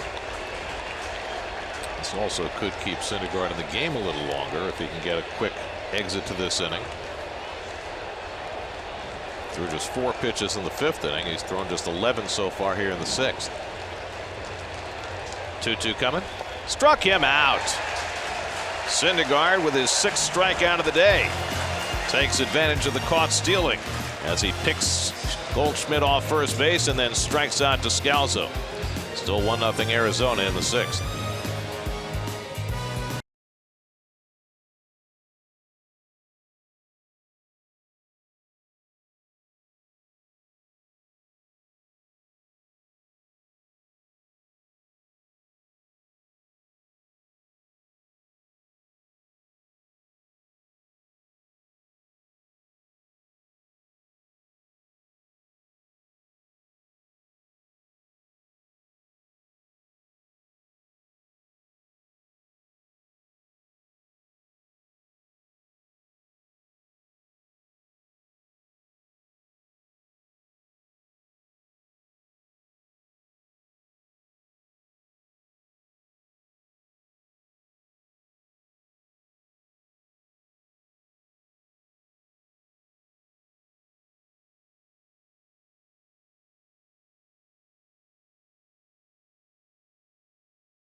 There, a double by Wilmer Flores in the 1st inning, and that's it. Mets have had only 2 base runners against Clay Buchholz in his first big league start in 13 months. Tomas Nido walked in the 2nd, and since then Buchholz has retired 10 in a row. Ahmed Rosario leads off in the home 6th with the Mets down 1-0. Ahmed grounded to short his first time and takes a curveball for a strike. A lot of first pitch curveballs from Buchholz today. He's throwing strikes. He looks good. Nimmo and Bruce to follow. They've got the lefty McFarland still throwing in the bullpen. That's hit in the air to deep left field. Back goes Peralta. Looking up. It's out of here. First home run of the year for Ahmed Rosario. Rosario ties the game with a leadoff blast on the 6th. It's 1-1.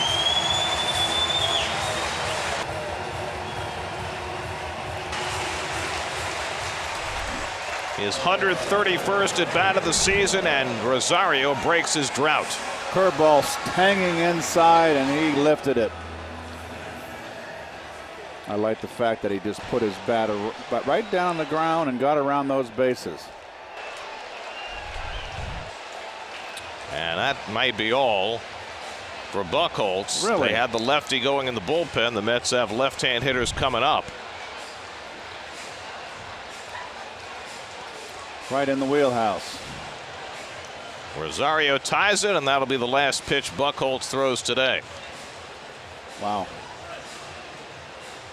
So a terrific return to the big leagues for Buchholz ends with a bang.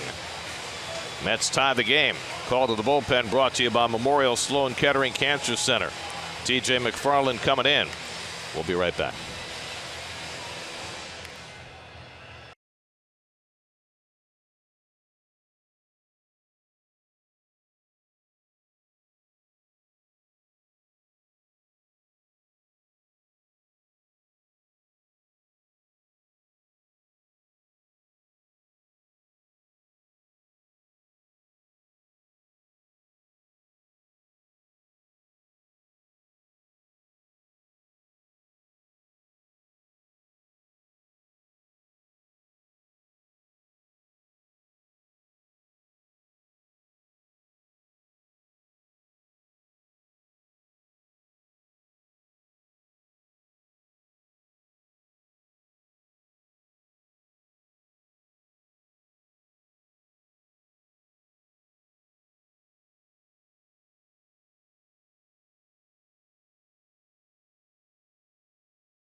Mets tie the game on an Ahmed Rosario home run. Longtime Baltimore Oriole T.J. McFarland comes in to pitch for the Diamondbacks. McFarland, his second year in Arizona. He's on a little bit of a good run right now, McFarland. 4 earned runs in his last 26 innings pitched over 10 outings. Going back to last year, Rosario had gone 200 at bats without a home run before breaking that drought. Nimmo slashes one to short. In comes Ahmed and throws him out by a stride and a half for the first out.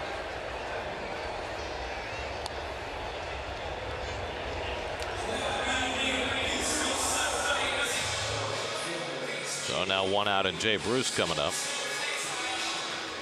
Well, Noah Syndergaard has been able to stick around in this game. He threw a lot of pitches through the first 4 innings, 72, but only 16 in the last 2 innings, which is going to send him into the 7th inning. Nobody up in the Mets bullpen. Only once this year has Syndergaard gone beyond 6 innings. It was in St. Louis. He went 7 1/3. Bruce lined out his last time up. T.J. McFarland, now 28 years old. His 6th big league season. And Bruce bounces one foul. Be at Citi Field Saturday, June 2nd. The Mets take on the Cubs at 7:15. The first 15,000 fans in attendance will receive a Todd Frazier BP pullover, courtesy of Nikon. For tickets, visit Mets.com/tickets. Is that the kind of thing you'd wear in the gym, Keith? Yeah. I love your BP shirts. Line toward the middle. Ahmed can't handle the backhand, and Bruce is safe at first. Now that ball ate up Ahmed. We're checking it was Lamb who had gone over to the right side of the infield. And that's going to be scored a base hit for Bruce. It is, and there you go. You got a guy who's a third baseman playing out of second base position and doesn't make the play. Not used to that. And there's the negative side of your shifts.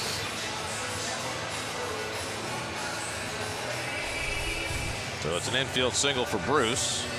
And the Mets have the tie-breaking run aboard for Flores, who has one of the Mets' 3 hits today, a double off the left field fence back in the first.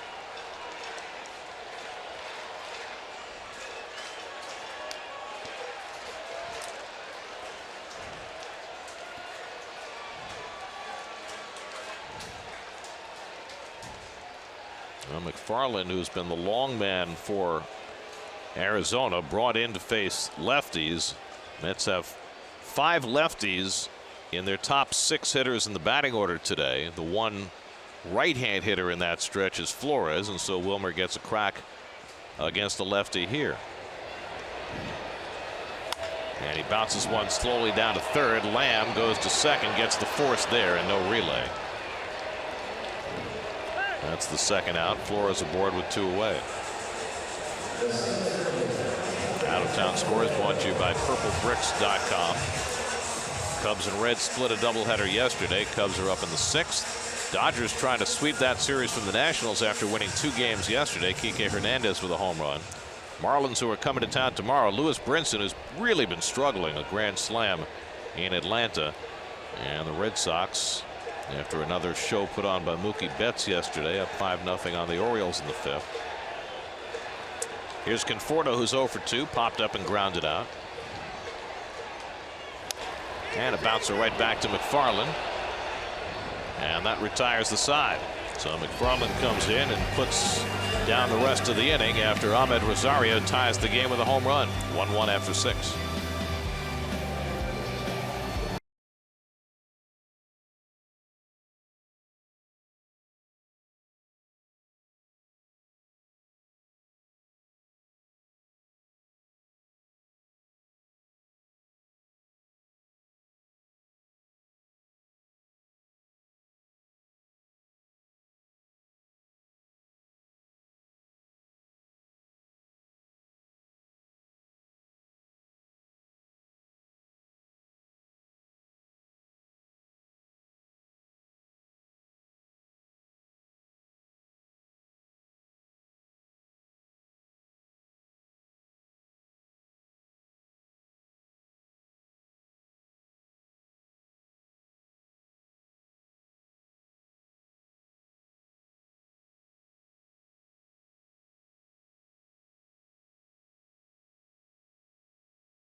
Embrace the possibilities.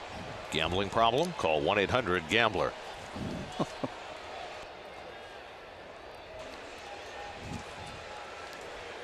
We go to the 7th inning. 1-1 ball game. Noah Syndergaard pitching in the 7th inning for only the 2nd time this year. Gerard Dyson leads off and takes a curveball down for ball 1. Dyson's 2 for 2. He slashed one through the hole into left, and then he laid down a bunt hit his last time up. And look at Wilmer over at third base. Yeah, that's where he should be. That's where. Who was playing third last night for the Arizona? Descalzo. Yes. And a liner into right center, and Dyson has his 3rd hit of the day. So Gerard Dyson, who came into the day with a 181 batting average, has gone 3 for 3 against Noah Syndergaard. Leadoff hitter with a man that can steal a base too.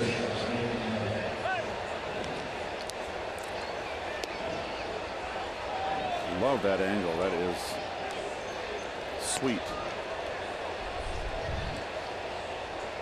Well, let's see how the Diamondbacks play this year. You have to figure Dyson's going to run at some point with Ahmed at the plate.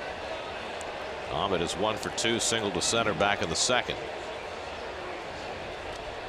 Syndergaard has given up 1 steal today, but he also picked off Goldschmidt, who was tagged out at second base. That went in the books as a caught stealing in the 6th. This is the old late in the game, a tie ball game. Close, good hit and run. Got the infielders in the middle having to play double play depth. You got Gonzalez having to hold the runner on, and look at the right side of the infield. You know, you might want to explain. Look at that right side of the infield. You might want to explain for our younger viewers what a hit and run is, since many of them may have never seen one. You're being very. I'm not being facetious. I mean, it just doesn't exist anymore, or hardly at all. Fastball for a strike to Ahmed. Well, you see the defense on the right side of the infield, and you've got Guillorme playing up the middle. You can drive a Mack truck, around 15 of them, through that right side. You send the runner. He looks behind. He's not stealing a base. He's being protected by the hitter, and he's on the loose. And it's 1st and 3rd, nobody out, and you're in business. There goes Dyson, and it's fouled off. Well, that was not a hit and run play. That was straight steal. Ahmed swinging on a ball where it looked like Dyson had the base stolen. He had it easily stolen. So now instead it's an 0-2 count, and Dyson has to go back. Yeah, but no, the hitter's perspective, you're already 0-1, and you take a pitch and you're 0-2 off a guy like Syndergaard with the guy running. You know, you just go steal on the first pitch, please. Robert Gazelman, Jerry Blevins up in the Mets bullpen. When's the last time Blevins thrown? It's been a long time. It's been more than a week, because it was last Sunday that he wasn't brought in against the Phillies in a spot that appeared to cry out for him. And then he went on paternity leave and has not pitched since returning.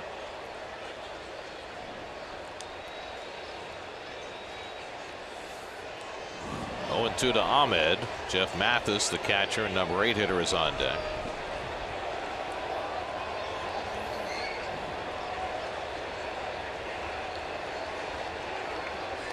Syndergaard spending much time, as he should, working on Dyson at first base.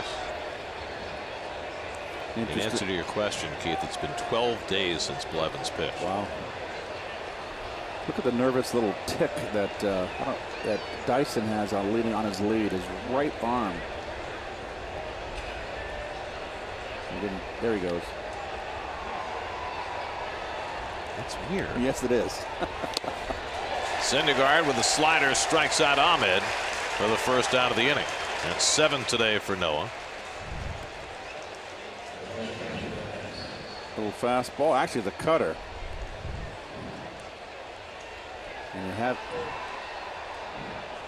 So now Mathis, who hit the routine ground ball to Flores that somehow Wilmer was able to box into an error in the 5th. Mathis also drove in the Arizona run with a ground out in the 2nd. There's Dyson with that twitchy elbow. Yep. And Mathis takes a fastball for a strike. Is it trying to distract the pitcher? Distract, excuse me. The Diamondbacks have bullpen action going, but they also have the pitcher McFarland standing on deck. So, or Lavello's keeping his options open. See what happens after Mathis, who got distracted by a piece of paper that just landed near home plate and asked for time. There's McFarland standing on deck, and Yoshihisa Hirano up in the bullpen.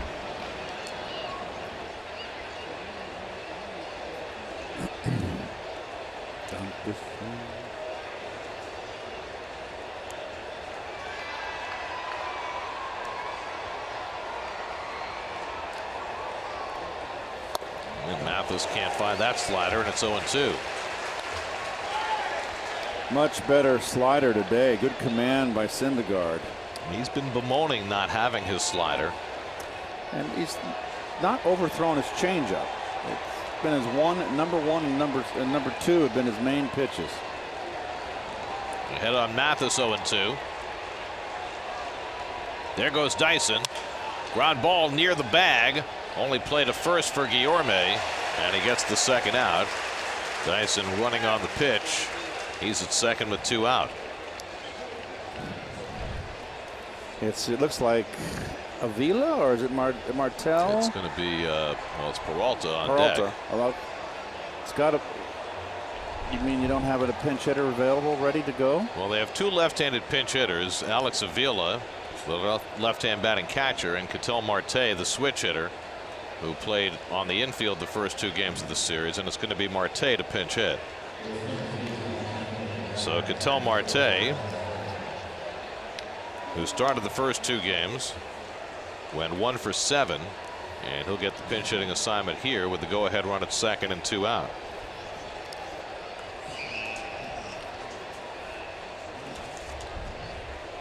And this is one of those situations where Nito can go to the mound and not be charged with a mound visit because it's an offensive substitution. That's one of the provisions written into the new rule. Second pinch hit of the year for Marte, 0 for 1 thus far. And he has struggled big time with runners in scoring position this year. He'll get a chance here with the speedy Dyson at second and 2 out. Marte hitting 152 with runners in scoring position. And pops the fastball inside, ball 1.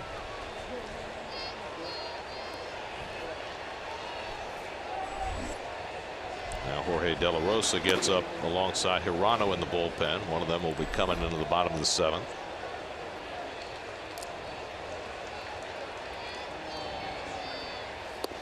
And Marte watches a changeup out of the strike zone, and it's 2-0. You got the left-hand batting David Peralta on deck. I wonder if Marte gets on, if they bring in Blevins to face Peralta, who had a base hit against Syndergaard his last time up.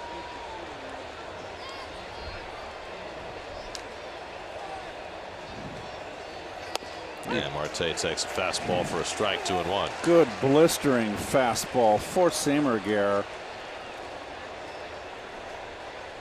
Laser beam on the inside corner. Noah's about to throw his 100th pitch of the day.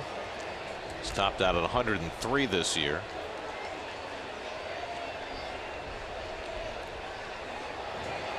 And Marte watches. That's a strike. 99, knees in black, and it's 2-2. Well, that's just when you have something in the tank. We're in the 7th inning. You can reach back in a situation. You need an out. You reach back and put a little something extra on it.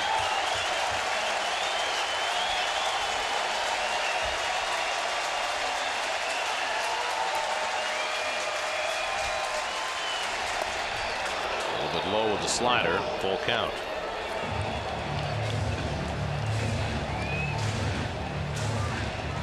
Noah's walked only 1 today. That came in the first inning.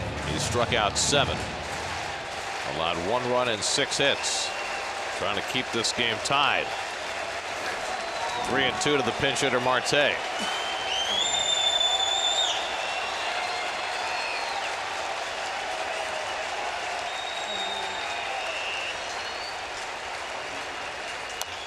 Little chopper off the mound is Syndergaard.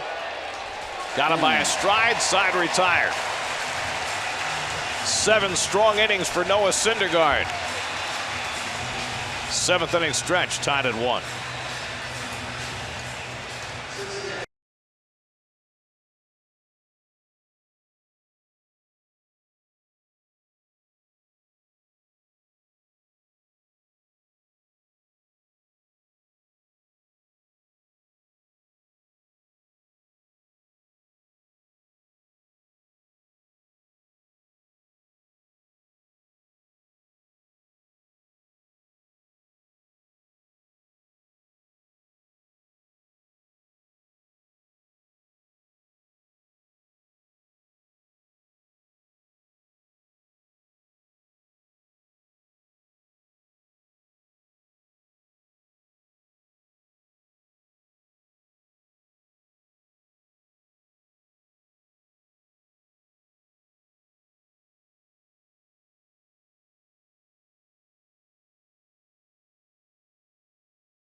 Let's get Tom Seaver over here. Tommy, gotta be a big thrill. Oh, the biggest ever. I tell you that you believe in this. Look at one of my Bobos right here. It's Cleon Jones. Beautiful.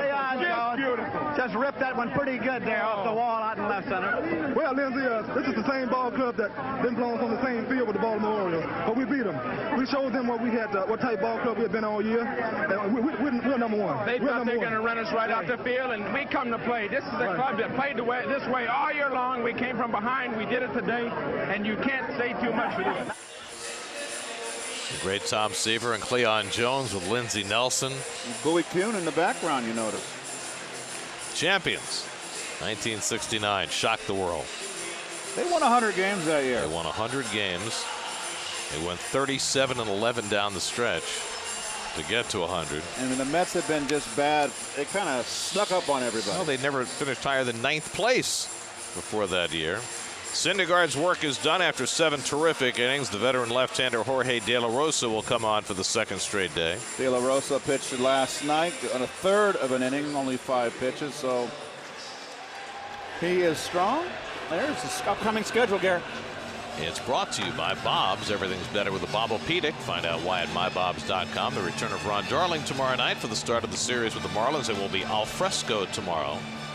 Oh, we're doing it on Tuesday night, the 3 of us, too. I can get a lift back into the city maybe by Ron, who brings his car. You got it, Ron? Let's go to Milwaukee and Atlanta after the series with Miami. Well, De La Rosa came in to face Gonzalez last night with the bases loaded in the 6th inning and got Adrian to fly out.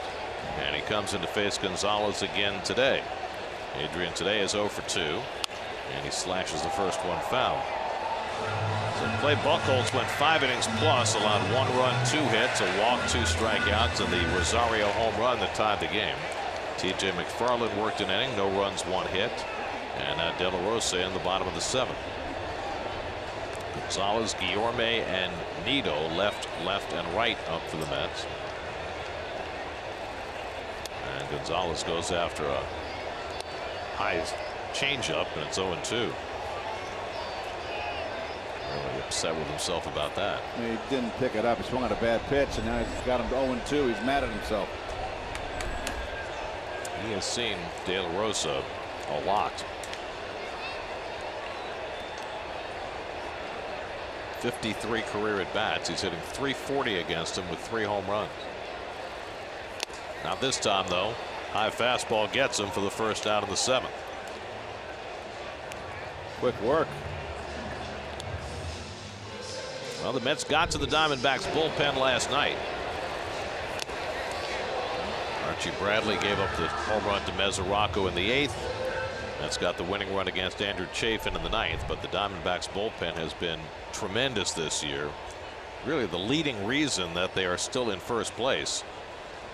Diamondbacks have lost 9 of their last 10, but they still sit atop the National League West. Drag bunt attempt by Guillorme, but right back to De La Rosa for the second out.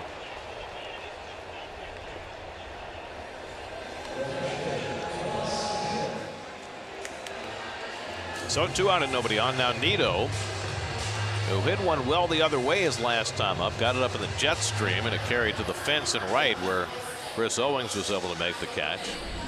Jerry Blevins getting ready in the bullpen to pitch the 8th inning. Syndergaard with 7 terrific innings today. And may have nothing to show for it. Now, just his ability to get deeper into a game and put his team in position to win, well, it works in his favor. I wish he was out there for 9, but those days are gone. It's not his fault. 1-1 to Nito. Pitcher spot is due up next as Rubel Cabrera is out on deck to pinch hit if Nito keeps the inning going.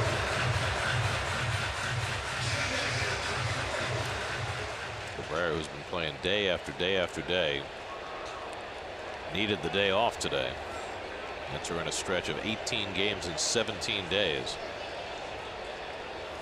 Nito hits one past the mound toward the middle, base hit. So Nito with a 2-out single, and the Mets have the tie-breaking run aboard, and Cabrera will pinch hit.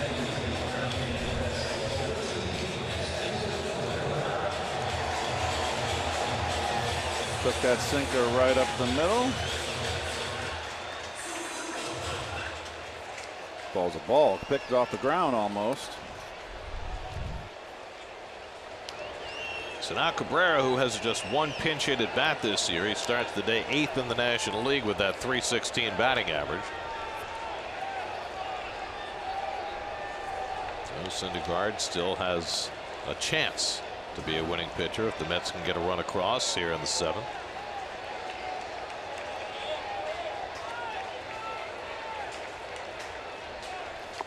And Cabrera takes the changeup low for ball 1.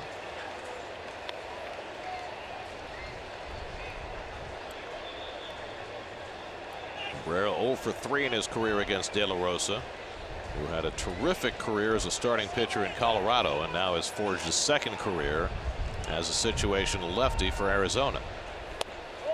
And he backdoors that one, missed with it, and it's 2-0.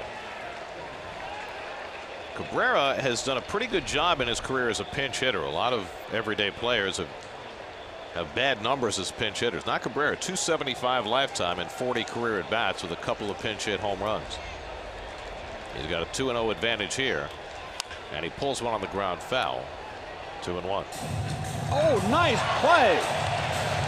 Oh, what a He's been so nonchalant all day. Watch this, Garrett. This is big. That's large. But he reacted like it was nothing. That is large. Didn't even smile. That's a heck of a backhand. Had it all the way. Brooks. Now he's smiling. Yeah, he done good. Check swing foul, and now it's 2-2. Oh, it's foot. Oh, slip, dive, great recovery. That's why you got to wear your spikes. That's, you don't give the goal away for nothing. It's hard to plant that foot in sneakers and not have it slip.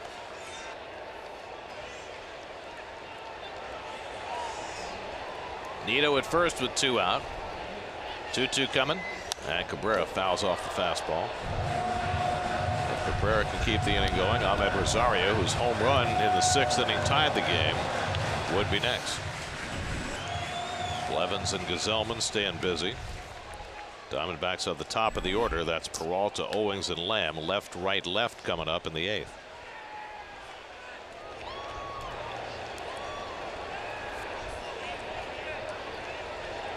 Again, the 2-2. And again, a foul ball.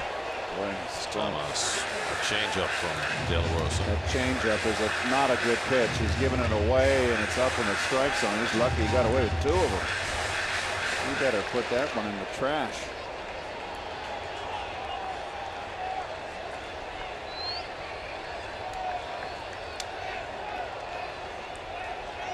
Seventh pitch of the at-bat coming to his dribble. And he hits one in the air to deep left center field. Back goes Peralta to the track at the wall. It's out of here! Asdrubal Cabrera, 2-run pinch hit home run. And the Mets go in front 3-1 in the 7th. That'll get a smile on Syndergaard's face and a few others. Well, we mentioned his success as a pinch hitter. He had a pinch hit home run for the Mets in 16, a pinch hit home run last year, and now a 2-run pinch hit home run to put the Mets and Syndergaard in front in the 7th. Oh boy, a hanger right on it. He is swinging the bat good from the right side.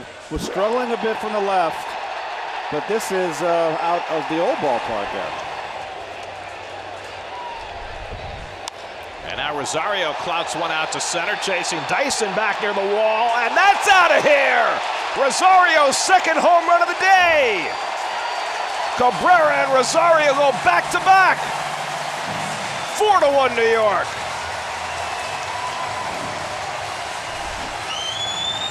He went 200 at bats without a home run dating back to last year, and now he hits 2 on consecutive pitches.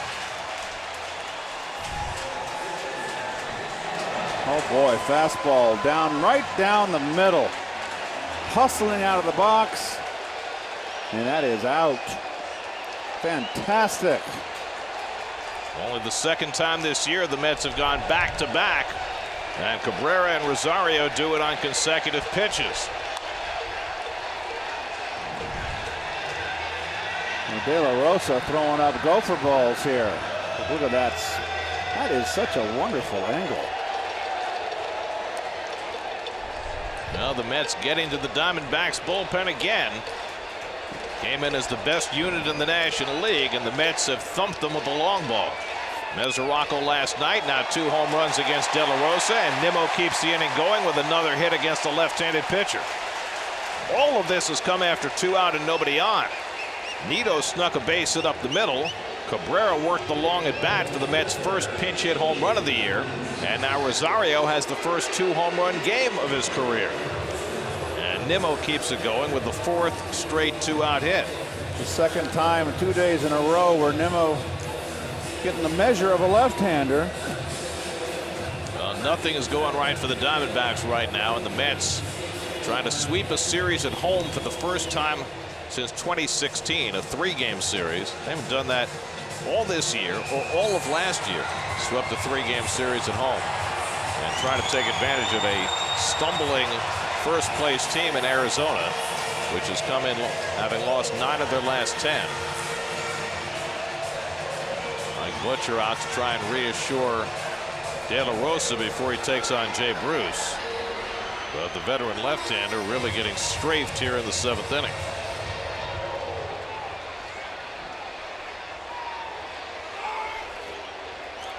Jay had an infield hit his last time up. He's 1 for 3. So Syndergaard now 3 runs to the good, in line for his 4th win of the year. Leaving for a pinch hitter here in the 7th, and that's worked out. Cabrera hitting the 2-run pinch hit home run that put the Mets in front. Never know how this game's going to work. 200 at bats without a home run, and then you hit 2 in 2 innings. That's why they play the games. I knew there was a reason.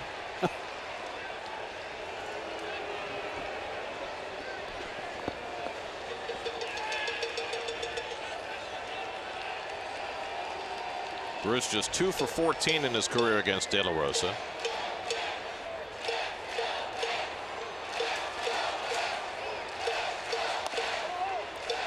And the slider off the plate. Ball 1. Well, De La Rosa had this inning completely in his pocket. He struck out Gonzalez on 3 pitches. Guillorme tried to bunt his way on and was thrown out. but it's all caved in on him since. 1-1 to Bruce. It's probably the best changeup he's thrown.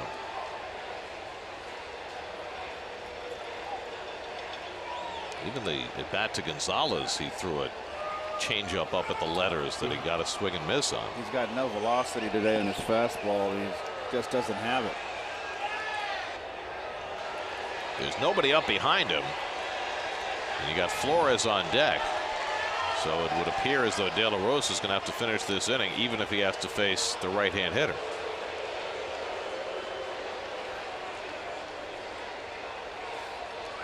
Nimmo runs. Bruce swings and misses.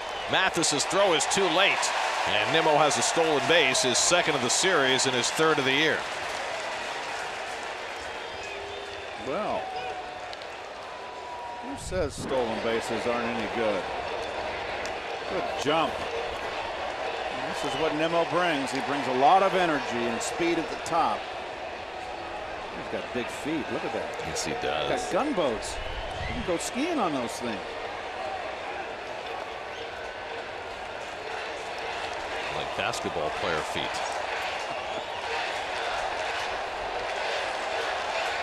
They're good for balance.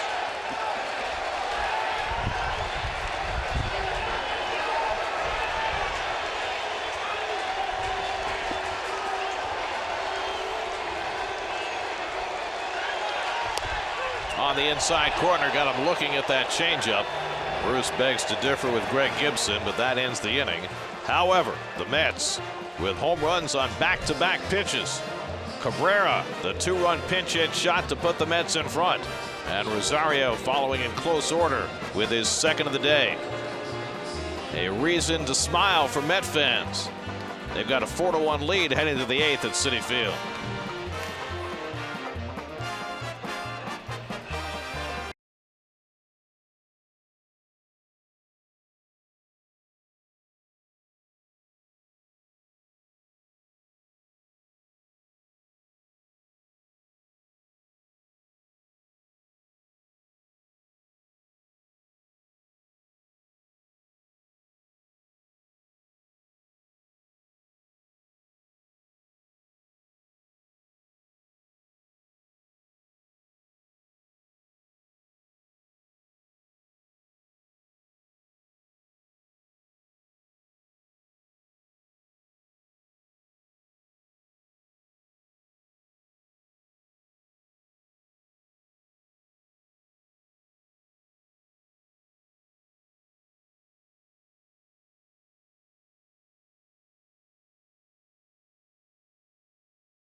Much that he put in another one for good measure.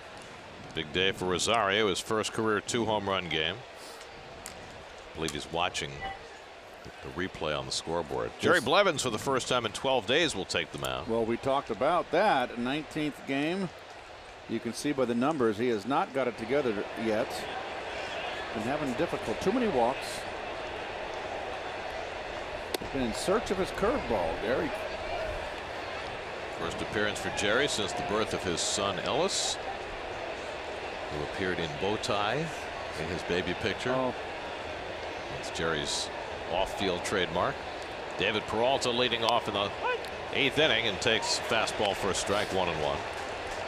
Noah Syndergaard went 7, allowed 1 run, 6 hits, 1 walk, 7 strikeouts, 102 pitches, lowered his ERA to 2.91. And now Blevins picking it up from there. And Peralta, a check swing foul and another fastball, and it's 1-2. Well, the Diamondbacks just have seen their offense fall off the table. How about this? Last year, the Diamondbacks had 22 games where they scored 10 or more runs. 22. This year, they haven't had a single game they've scored double digits. Fastball on the outside corner, got him looking. Steady diet of fastballs from Blevins to Peralta. Third time Peralta struck out today. 1 out. Well, you've had Jake Lamb hurt right off the get-go, and Pollock is such a big part. That ball missed. Pollock is such a big part. That's it. He's going to face one batter, and adios amigo. So Gesellman will come in to face Owings, Lamb, and potentially Goldschmidt. Blevins, successful return to the mound after 12 days away. Called to the bullpen, brought to you by Memorial Sloan Kettering Cancer Center. We'll be right back.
Diamondbacks in-game box brought to you by ChevyOffers.com. Gerard Dyson, his first 3-hit game of the year. And not a whole lot else going on for the D-backs today. 6 hits and 7 innings against Syndergaard. A strikeout for Blevins, and now Gesellman to face Chris Owings with 1 out. And his first pitch breaking ball misses, ball 1. Robert, his second appearance now, back-to-back in that 8th position, 8th inning spot.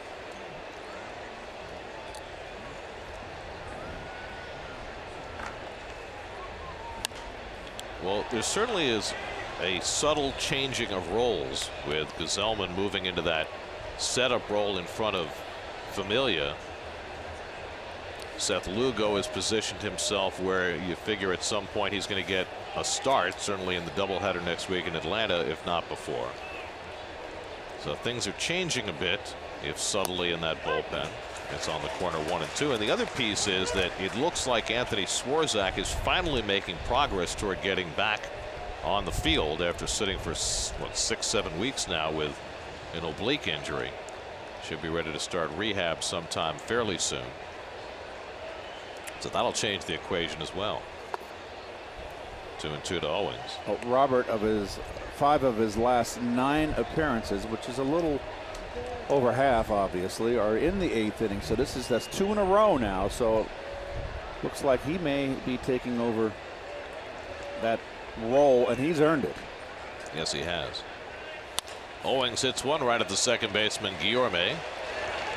Gets him by a stride, 2 out. Sunday, June 3rd is a McDonald's Family Sunday at Citi Field. The Mets take on the Cubs at 1:10. The first 15,000 fans in attendance will receive a Mets fanny pack presented by Empire City Casino. Plus, all kids 12 and under can run the bases post-game in the Mr. Met Dash presented by Northwell Health. For tickets, visit Mets.com/tickets. Jake Lamb bats with the bases empty. He struck out twice and grounded out against Syndergaard today.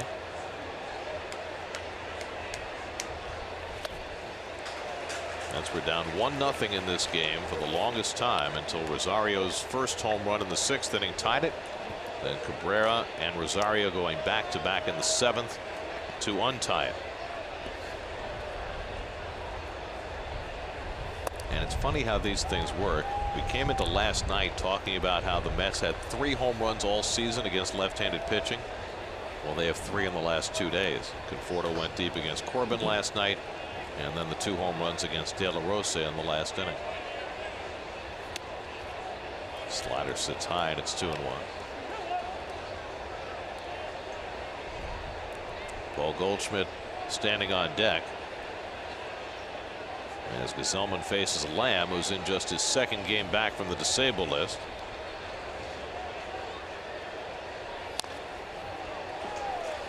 And now it's 2-2.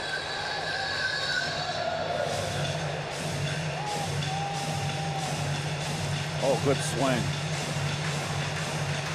Stay at it. That's it.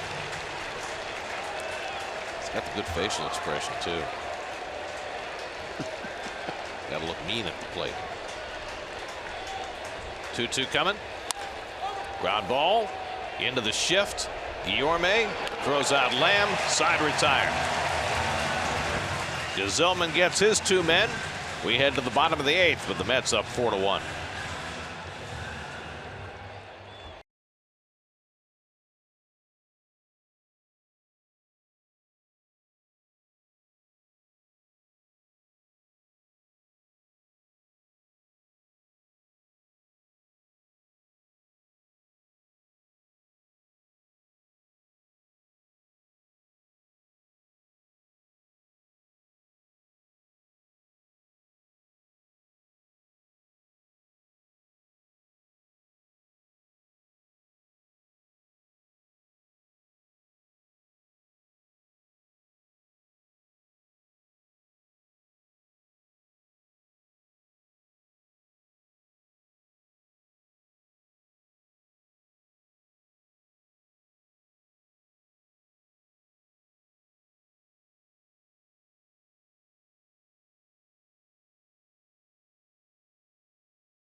Your local Chevy dealers, visit ChevyOffers.com.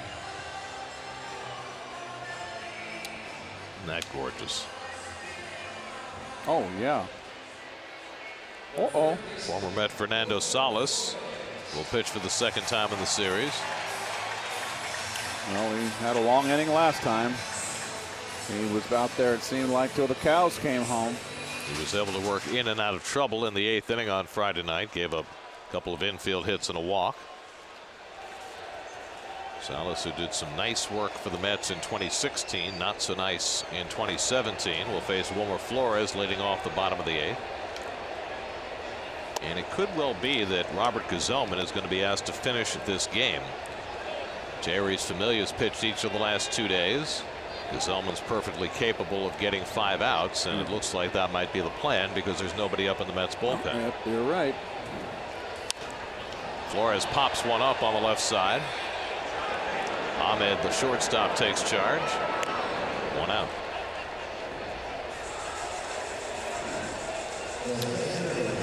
Wake up with Betty, Dan, Byron, Marissa, and the rest of the Picks Morning News crew with breaking news, traffic, and sports, plus the latest weather to keep you in the know. Mornings from 4:30 to 9 on the Picks 11 Morning News, New York's very own.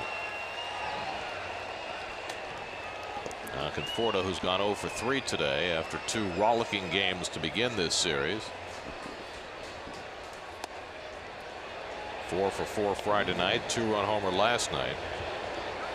By the way, if Gesellman does go for the save today, it would be the first of his major league career. I was just asking our wonderful stat man Dave to check it out, and should have just left it in your hands, Gary. I should know better. So you're saying I beat him to it? I'm just saying I wasted a lot of energy right there. I never want you to waste too much energy. 2-1 to Conforto. So it would appear as though Mickey Callaway wants to give Familia the day off. Now, if Gesellman gets in trouble in the 9th inning, I wouldn't be shocked to see Familia get up and get in.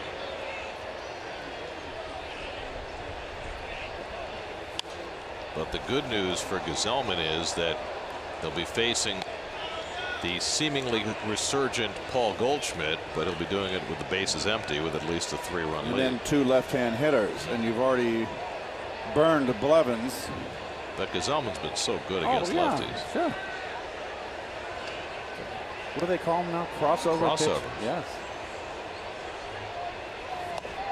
Well, I mean, that applies to, you know, basically everybody in that bullpen. All the guys who are going multiple innings. Lugo, Gesellman, Sewald, they've all had a lot of success against lefties.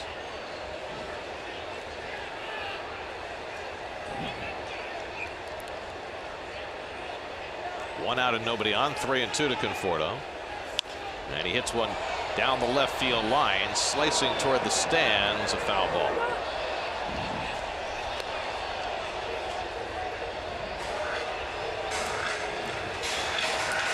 That's finishing up with the Diamondbacks. The Marlins will be in tomorrow.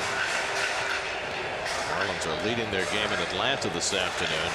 You know, Miami is last in the league in ERA and last in the league in runs scored, but they've actually outperformed what you'd expect given those two things. 11 games under 500, could be a lot worse. They've gotten the performances you would expect from the guys who you would expect, right? Justin Bour left alone in that lineup as the big power source, and he's done fine. 9 homers, 23 RBIs, 845 OPS. Real Muto's done well since he's come back from injury. Starlin Castro hitting as usual around 300. That's pulled foul. But they've been pretty scrappy, and they've been able to maybe win more games than they should have so far. It's a long way to go. Yeah. I mean, it's a stripped down group, and they got Prado back too. They got Prado back. They got Dan Straley back from injury. That's important too. One of their top 2 starters. And he's done well since his return. Slowly hit to the right side. Descalzo in front of it. 2 out.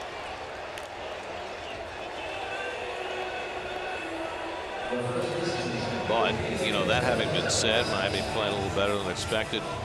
That's where the Mets have got to fatten up, right? You have 19 games with the Marlins. Those are games, if you're going to be a contender this year, especially with the improvement of the Phillies and the Braves, that's the team in the division that you've got to make some hay against. Well, they've tried a lot of radical changes in this game, but the basics are still the same. Your city, your probables for the series coming up. The rookie Eliezer Hernandez was out for the first 6 weeks with a tooth infection. Mets will see him for the first time. Jason Vargas makes his return to the mound. 3 starts, none of them have been good, and they've held him back.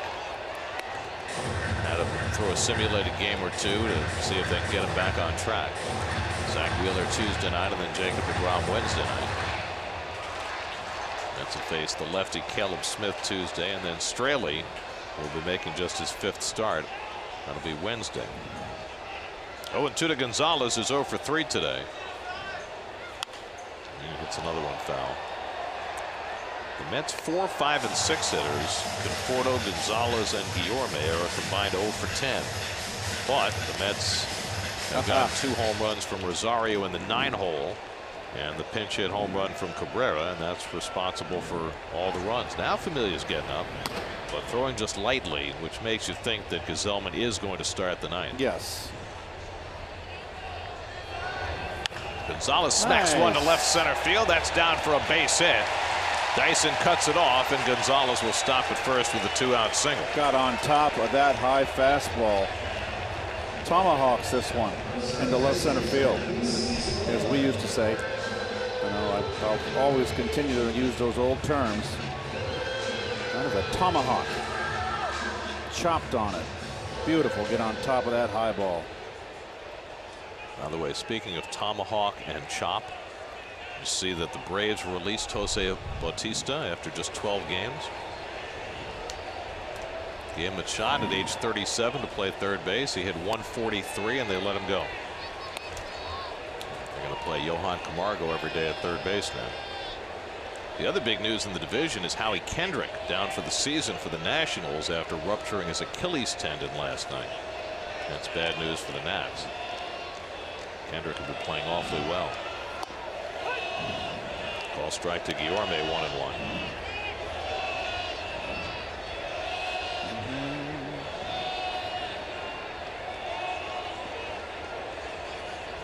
Luis Guillorme 0 for 3 in his second big league start.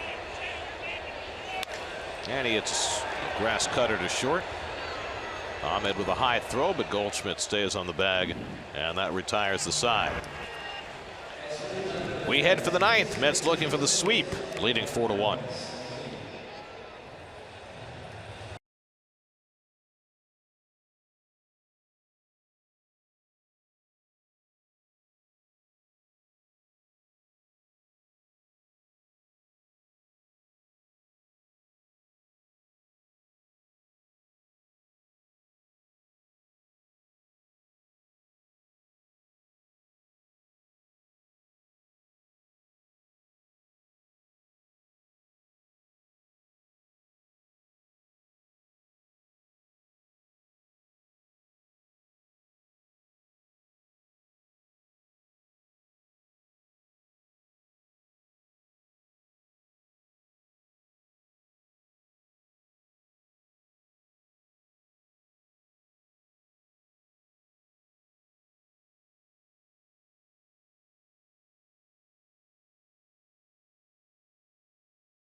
Our pal, the ball boy. Oh, great diving catch on the tarp and reacted like it was nothing. Took one in the chin, though. Robert Gsellman in line for his first big league save. Misses with a first pitch curveball to Paul Goldschmidt as we start the 9th. Goldschmidt singled to right his last time up, and then Syndergaard picked him off. Gsellman gets the curveball over, and it's 1-1. Gsellman retired the last 2 batters in the 8th. Jerry's Familia is up and throwing lightly in the bullpen, but they're going to let Gsellman go, it would appear, to try to get his first big league save. 2-1 to Goldschmidt, but if any trouble ensues, Familia will be ready. Coming up next on Pix 11, it's Pawn Stars, and on SNY, it's WB Mason postgame live. Goldschmidt 1 for 3 today, 2 for 11 in the series, and he chases a slider, and it's 2-2. Boy, Gazelman really has made big strides. It's good to see. 2-2 coming. Just got a piece of the slider. Noah Syndergaard went 7, allowed a run on 6 hits, 1 walk, 7 strikeouts. In line for his 4th win. Jerry Blevins got 1 out in the 8th. Gazelman got 2 and looking for 3 more. 2-2 to Goldschmidt. And now a full count. No walks.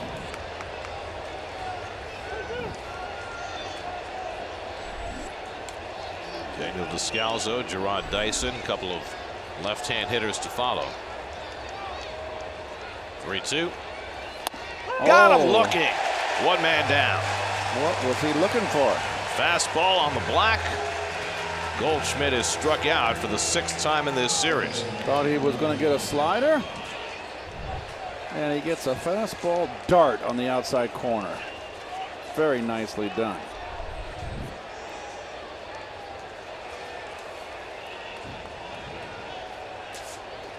So 1 out and nobody on. Here's Daniel Descalzo, who's 0 for 3 today.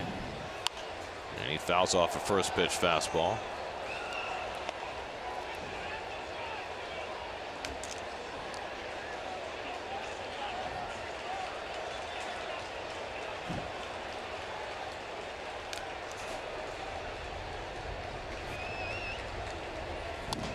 Check swing, and he stopped it in time. 1-1. That's winning with pitching and power today. I've said it often. This team is designed to score runs with home runs, and that's been the case today. 4 runs on 3 long balls. Strike called on the inside, 1-2. Ahmed Rosario with a pair. This was the second one. Well, 411 feet. We're giving you the exit velocity, folks. It is his hardest hit ball of the year. That's why we're giving it to you. He scalded it. Just missed. Yeah, what you said in the old days was he hit the ball real hard. Or hit the dog out of it. There you go.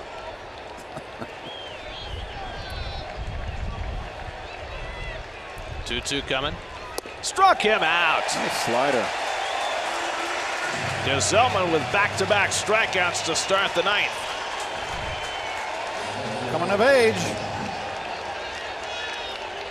Skipper showing confidence in him. Love it. And so the Diamondbacks are down to their final out. D-backs have 6 hits today. Gerard Dyson has half of them. Single to left, a bunt hit, and a single to right. He's never had a 4-hit game. And he takes a fastball for a strike from Gazelman.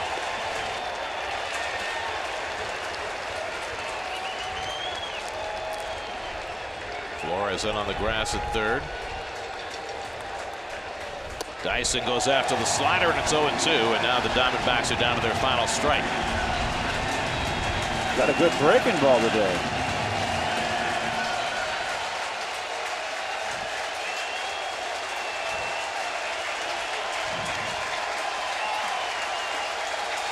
He struck him out, and the ball game is over. Robert Gazelman with his first career save, 5 up and 5 down, strikes out the side in the 9th to save it for Noah Syndergaard. Ahmed Rosario, his first career 2-home run game, as Dribble Cabrera, a big blow, a 2-run pinch hit home run, and the Mets with their first home 3-game sweep since 2016.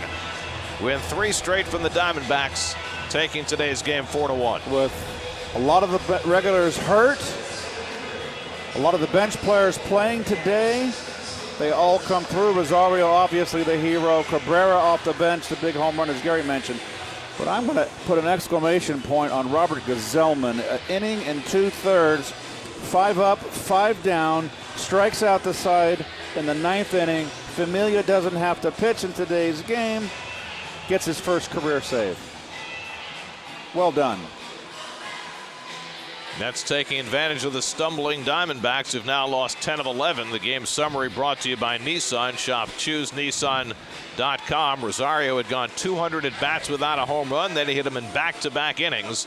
The Mets, with the sweep of the Diamondbacks, they've not had that experience in quite some time, as Syndergaard gets his 4th win of the year with 7 terrific innings. A feel-good sweep for the Mets as they beat the D-backs. More coming up from Citi Field in just a moment.